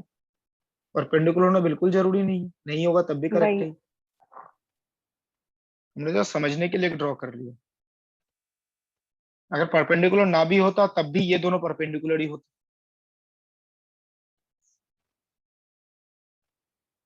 बिकॉज ये जो ग्रेड फाई 1 है, ग्रेड फाई 1 इस प्लेन के साथ परपेंडिकुलर है, तो इस प्लेन के ऊपर जितने भी वेक्टर्स होंगे सबके साथ परपेंडिकुलर होगा। Yes sir. Similarly grad phi 2 इस प्लेन के साथ परपेंडिकुलर है, तो इस प्लेन के ऊपर जितने भी वेक्टर्स होंगे उसके साथ परपेंडिकुलर होगा। Yes sir. ये जो लाइन ऑफ इंटरसेक्शन है ये तो दोनों प्लेन में प्रेजेंट है ना, हाँ। तो दोनों के साथ परपेंडिकुलर होगा। अच्छा हाँ। तो S1 हाँ S2 का सर। परपेंडिकुलर होना जरूरी नहीं है, वो तो हमें अच्छा। विजुअलाइज करने में आसानी होगी इसीलिए मैंने वैसा एक ड्रॉ कर लिया। Thank you sir. तो यहाँ पे आप नोटिस करो, अब ग्रेड फाई 1 कैलकुलेट करो। फर्स्ट सरफेस का इक्वेशन गिवन है, ग्रेड फाई 1 क्या आ रहा है? आई कैप प्लस 3 जे कैप माइनस के कैप। आई कैप प्लस 3 जे कैप माइनस के कैप। अब बताइए किस ऑप्शन के साथ ये डॉट प्रोडक्ट 0 बन रहा है? Check the options. ऑप्शंस में ए वेक्टर गिवन,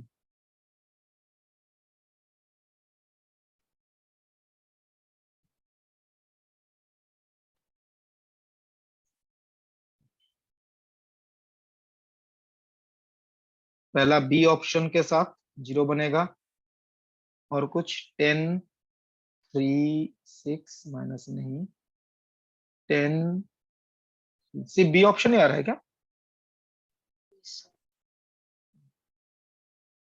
सिर्फ बी ऑप्शन के साथ ही ये डॉट प्रोडक्ट 0 बन रहा है, बाकी किसी ऑप्शन के साथ ये डॉट प्रोडक्ट 0 नहीं बन रहा है। अगर ऐसा होता दो ऑप्शन मैच करते तो सेकंड कंडीशन भी चेक कर लेते। जैसे ए, अगर आप ग्रेड फाई 2 कैलकुलेट करो, ये आएगा 2 आई कैप माइनस 2 जे कैप माइनस प्लस 4 के कैप। ए के साथ इस वेक्टर का डॉट प्रोडक्ट भी 0 होना चाहिए। तो ये अगर आप चेक करते देखिए,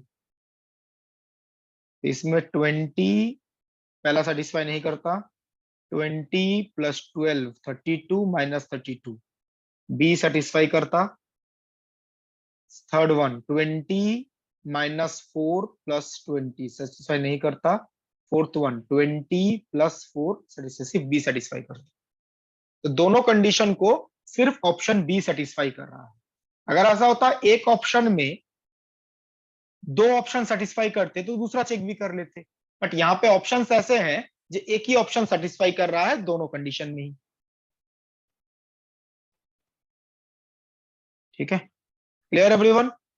yes sir. Sir option check करके बनाएंगे ना ये?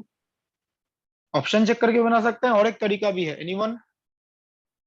दोनों के साथ परपेंडिकुलर होना चाहिए, यस सर। तो क्या कर सकते हैं? डॉट प्रोडक्ट जरा। Cross product. हाँ सॉरी। ए क्रॉस बी कैलकुलेट करेंगे तो वो ए बी दोनों के साथ परपेंडिकुलर होगा। तो ये भी कर सकते थे, A vector is equal to grad phi 1 cross grad phi 2।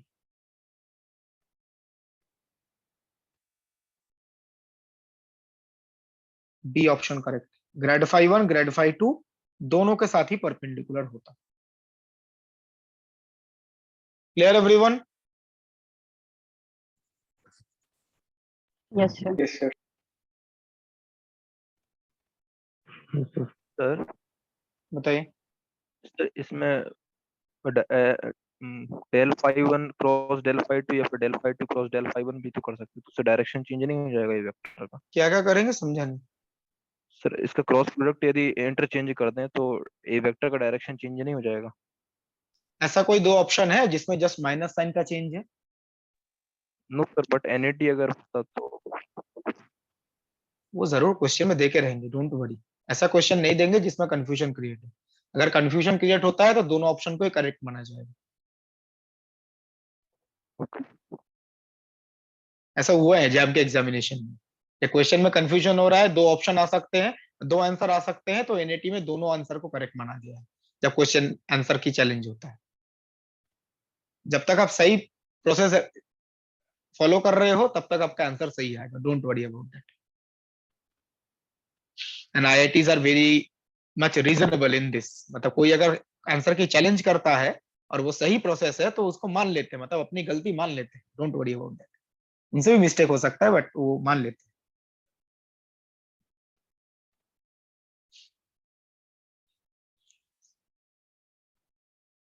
तो मैं आगे प्रोसीड कर रहा हूं।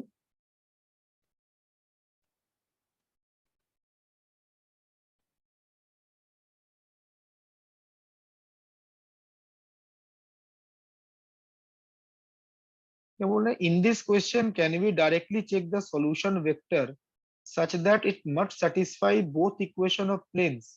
नो नो, आप एक चीज ध्यान रखना, ये जो वेक्टर है ये प्लेन का इक्वेशन कौन सेटिस्फाई करेगा? सर सही तो बोल रहे हैं सर, इंटरसेक्शन पे है तो आपने दोनों प्लेन में मौजूद है वो वेक्टर, यस तो दोनों इक्वेशन, तो दोनों प्लेन का इक्वेशन तो सेटिस्फाई करेगा ही। मैं अपना स्टेटमेंट कंप्लीट कर लूं। Sorry sir. प्लेन का इक्वेशन पॉइंट सेटिस्फाई करता है या वेक्टर सेटिस्फाई करता है? पॉइंट से वेक्टर सेटिस्फाई करता है प्लेन का Point, इक्वेशन, प्लेन का point, इक्वेशन।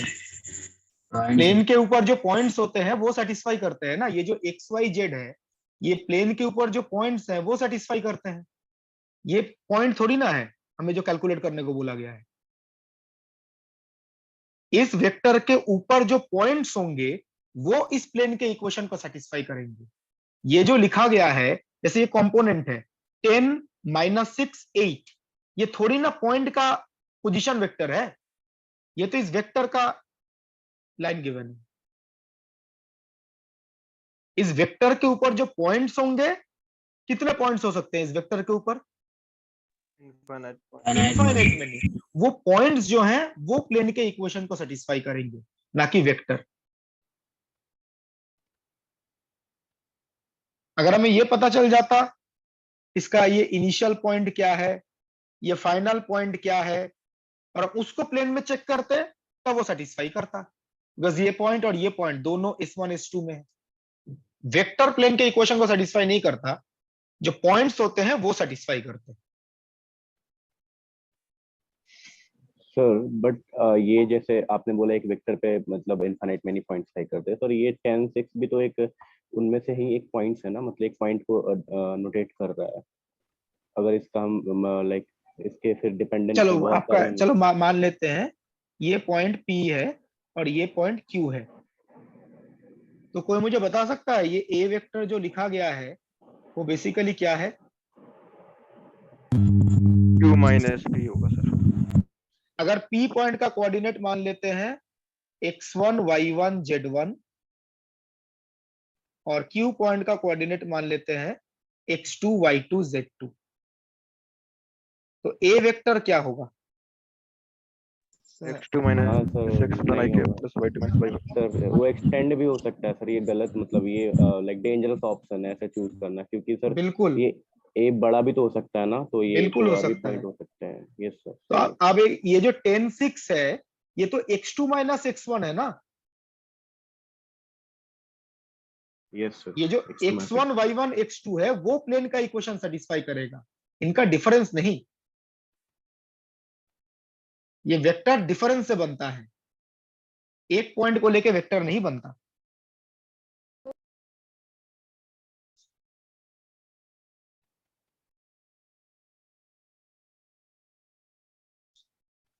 तो ये जो x2 माइनस x1 है वो में भी 10 है, जो y2 माइनस y1 है वो -6 है, और z2 माइनस z1 -8 है।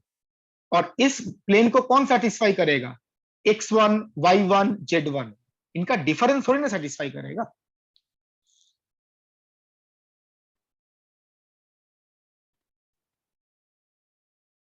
Clear everyone? Yes, sir. Yes, sir. Yes sir.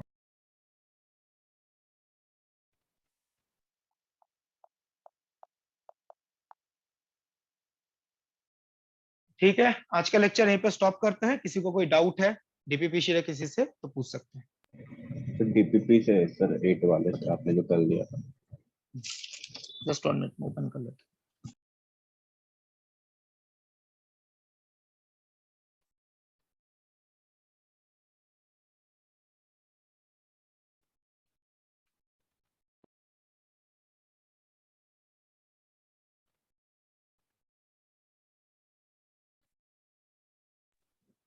बताइए। इसका 10 नंबर क्वेश्चन में सर आंसर नहीं आ रहा 10th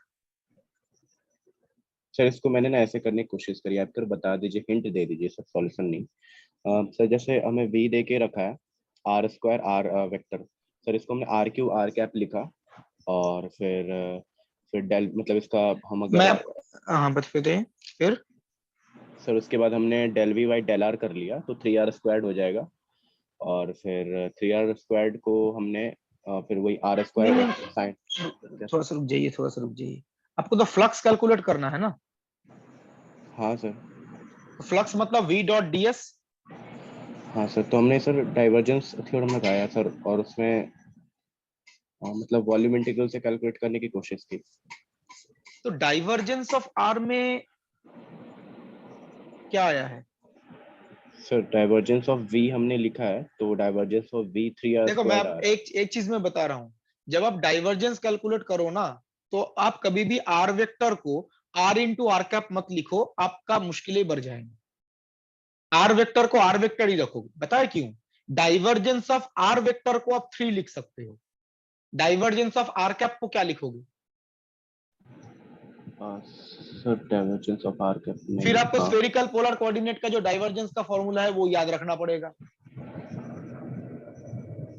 सर ये थोड़ा सा कंफ्यूजिंग हो रहा है, मतलब सर अभी भी जैसे लास्ट में हमने वो r और r वेक्टर के लिए करा सर, जैसे अगर r स्क्वायर r वेक्टर दे के रखा है सर, तो इसमें तो हम उसी को डायरेक्ट तो उसका डाइवर्जेंस करो ना, क्या दिक्कत है? सर मतलब इसको r कैप में चेंज नहीं करेंगे क्या? ये जरूरत नहीं है ना, वो कंफ्यूजन की वो कॉम्प्लिकेशन बढ़ाएगा, घटाएगा थोड़ी ना। Okay sir. आप डाइवर्जेंस जब कैलकुलेट करोगे तो इसी फॉर्म में रखो ये। तो इसमें आप जो हमने आइडेंटिटी पढ़ा था, स्केलर इनटू वेक्टर, ये अप्लाई कर सकते हैं ना। हाँ हाँ सर। तो ये अप्लाई करो। अगर आपने इसको आर कैप में लिख लिया, मैं नहीं बोल रहा हूं कैलकुलेट नहीं कर सकते, सपोज आपने इसको आर कैप में लिखा होता,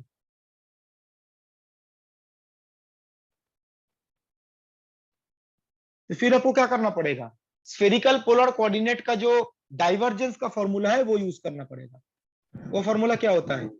1 अपॉन h1 h2 h3, तो नीचे आएगा आर स्क्वायर साइन थीटा, फिर आएगा डेल डेल आर, बस एक ही कंपोनेंट है तो डेल डेल आर ही होगा, into h2 h3। h2 h3 क्या है? R square sine theta, into जो कंपोनेंट है आर क्यूब। तो यहाँ पे कैलकुलेट करेंगे, साइन थीटा कैंसिल कर गया, r square r cube r to the power 5, तो आएगा 5 आर टू द पावर 4, ये 5 आर स्क्वायर बनेगा। तो अगर आप आर कैप में चेंज करना चाहते हैं तो स्फेरिकल पोलर कोऑर्डिनेट में जो डाइवर्जेंस का फॉर्मूला है फिर वो यूज करना पड़ेगा।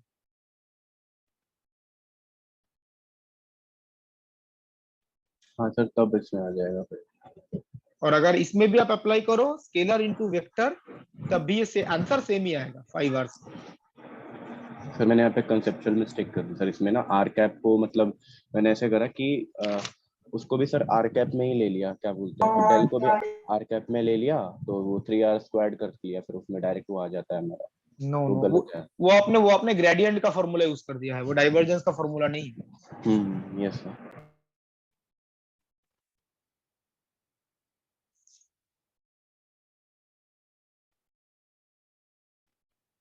एक चीज बताऊं, इस क्वेश्चन में ना इतना सारा करने का जरूरत ही नहीं था, आप डायरेक्ट सरफेस इंटीग्रेशन कैलकुलेट कर लेते तो आसान हो जाता।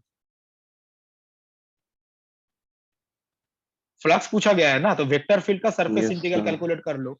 और डीएस क्या होता है, स्फीयर गिवन है। 4 pi s squared। No no no, r square sine theta d अच्छा आर हाँ, डी थीटा उसके d phi r formula. Cap, वो Yes, भी sir. आसानी होता है, उसमें चेंज करने का बहुत ज्यादा फायदा है नहीं।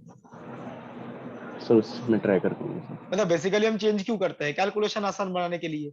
इसमें डायरेक्ट कैलकुलेशन भी आसानी है, ठीक है।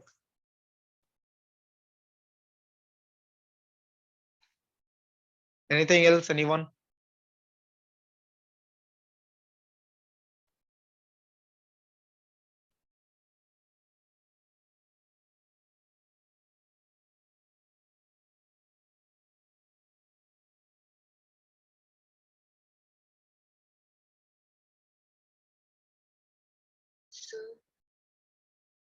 बताइए।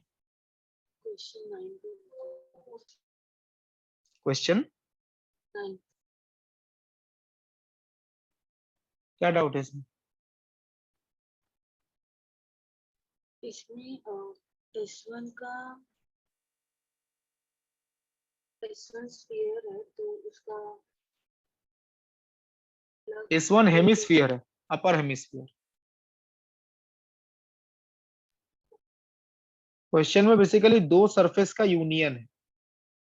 अगर क्वेश्चन पढ़ेंगे, क्वेश्चन में जो S1 है वो अपर हेमिस्फीयर है,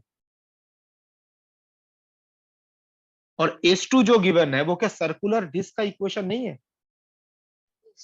तो ये है, तो इन दोनों का यूनियन अगर करते हैं तो क्लोज सरफेस आएगा, ओपन सरफेस आएगा। क्लोज सरफेस, तो फ्लक्स कैलकुलेट करने के लिए हम कौन सा थ्योरम अप्लाई कर सकते हैं? Divergence theorem. अगर आप डायरेक्ट कैलकुलेट करना चाहो तो आपको दोनों सरफेस के लिए कैलकुलेट करके ऐड करना पड़ेगा।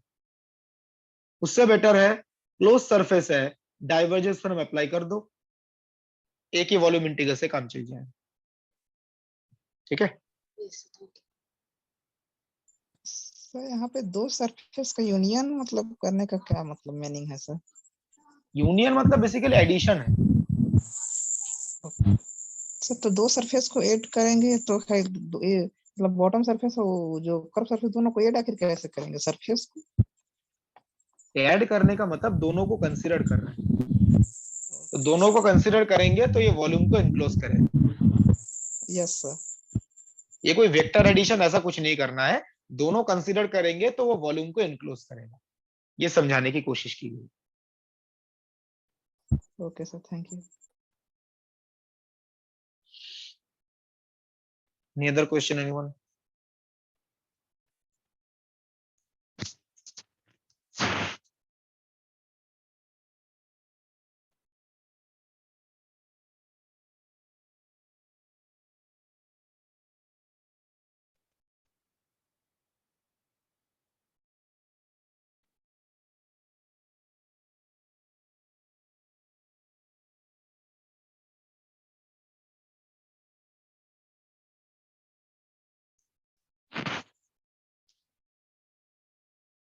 क्वेश्चन 43 का सी पार्ट 43।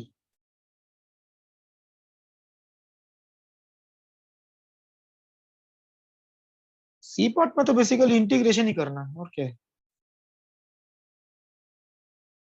क्वेश्चन नंबर 43, एक पाथ गिवन है, उसके अलोंग इंटीग्रेशन पूछा गया है, जो सी ऑप्शन और डी ऑप्शन में है।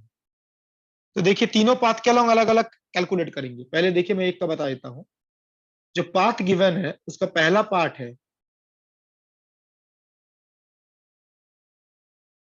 0 0 0 to 1 0 0, इस लाइन के अलोंग पूछा गया है। अब मुझे बताइए यहाँ पे x का वैल्यू क्या है? 1, सॉरी, x का वैल्यू 0 to 1 वेरी कर रहा है। और y और z का वैल्यू क्या है? 0 0। y और z अगर 0 है तो dy dz भी क्या होगा? 0। y भी 0 तो dy भी 0, z 0 है तो dz भी 0 होगा। तो यहाँ पे जब आप इंटीग्रेशन कैलकुलेट करोगे इस बात के अलावा, अब देखो जो इंटीग्रेशन गिवन है उसमें जो y z dz वाला पार्ट सारा 0 बन जाएगा, सिर्फ कौन सा पार्ट सरवाइव करेगा? 3x² dx, बाकी सारा 0 बन जाएगा। कैलकुलेट करके देखो, y 0, y z 0, dz 0, dy 0, और x का लिमिट कहां से कहां तक है? 0 to 1। यहां से कैलकुलेशन करो, 1 आएगा। ये फर्स्ट पाथ है। सेकंड पाथ क्या है? 1 0 0 से 1 1 0, फिर 1 1 0 से 1 1 1, तीनों का कैलकुलेट करके ऐड कर दो।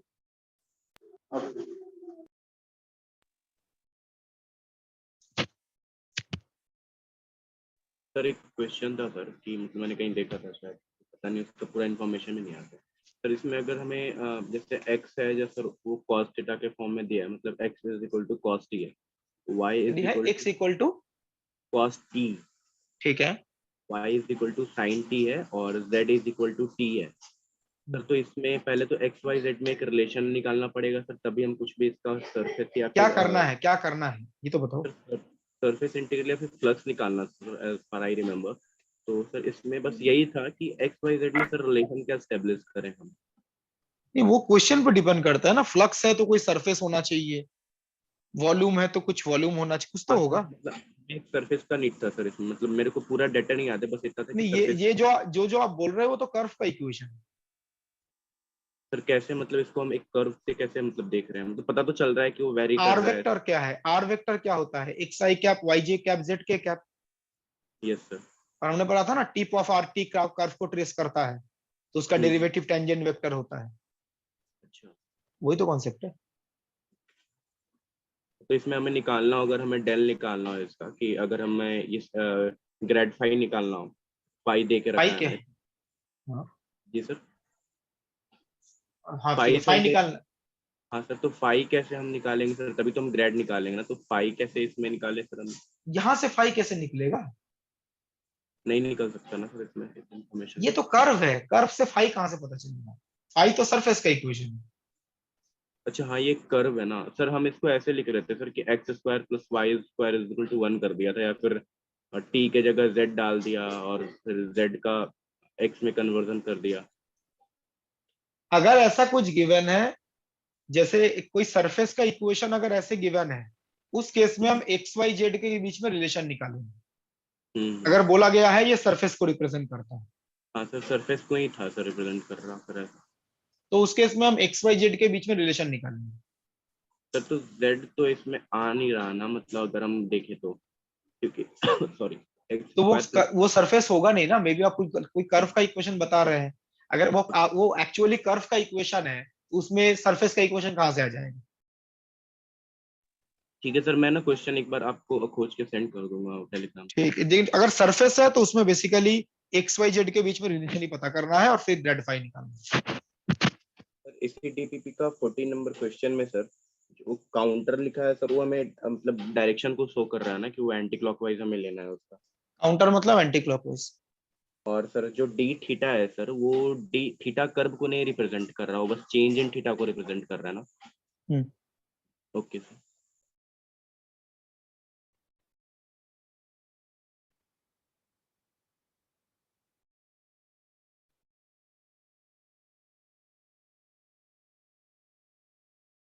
क्वेश्चन नंबर 45 का सी पार्ट। क्वेश्चन नंबर 45 में जो वेक्टर फील्ड गिवन है वो कंजर्वेटिव है, और कंजर्वेटिव वेक्टर फील्ड के लिए लाइन इंटीग्रल पाथ डिपेंडेंट होता है, पाथ इंडिपेंडेंट होता है? इंडिपेंडेंट। तो जब आप वर्क डन कैलकुलेट करोगे, वर्क डन मतलब integration F dot D are, it will be path independent. Suppose आप ए टू बी कैलकुलेशन कर रहे हो, तो वैल्यू आता कितना है? 5 minus 5। 5b minus 5a। A b question में दिया गया है और फाई क्या होता है, स्केलर पोटेंशियल, जो आपने ऑलरेडी कैलकुलेट किया है ना, जैसे ऑप्शन बी में दिया गया है। तो कंजर्वेटिव फील्ड के लिए लाइन इंटीग्रल पाथ इंडिपेंडेंट होता है और ये रिजल्ट आएगा। तो जो स्केलर पोटेंशियल आपने कैलकुलेट किया है उसका यूज कीजिए, ए बी क्वेश्चन में दिया गया है, वहां से आपको वर्क डन मिल जाएगा।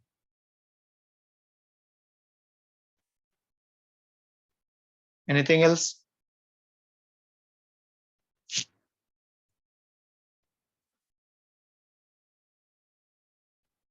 ठीक है, मैं मीटिंग एंड करता हूं। Thank you very much everyone. Thank you sir. Thank you Thank you, sir.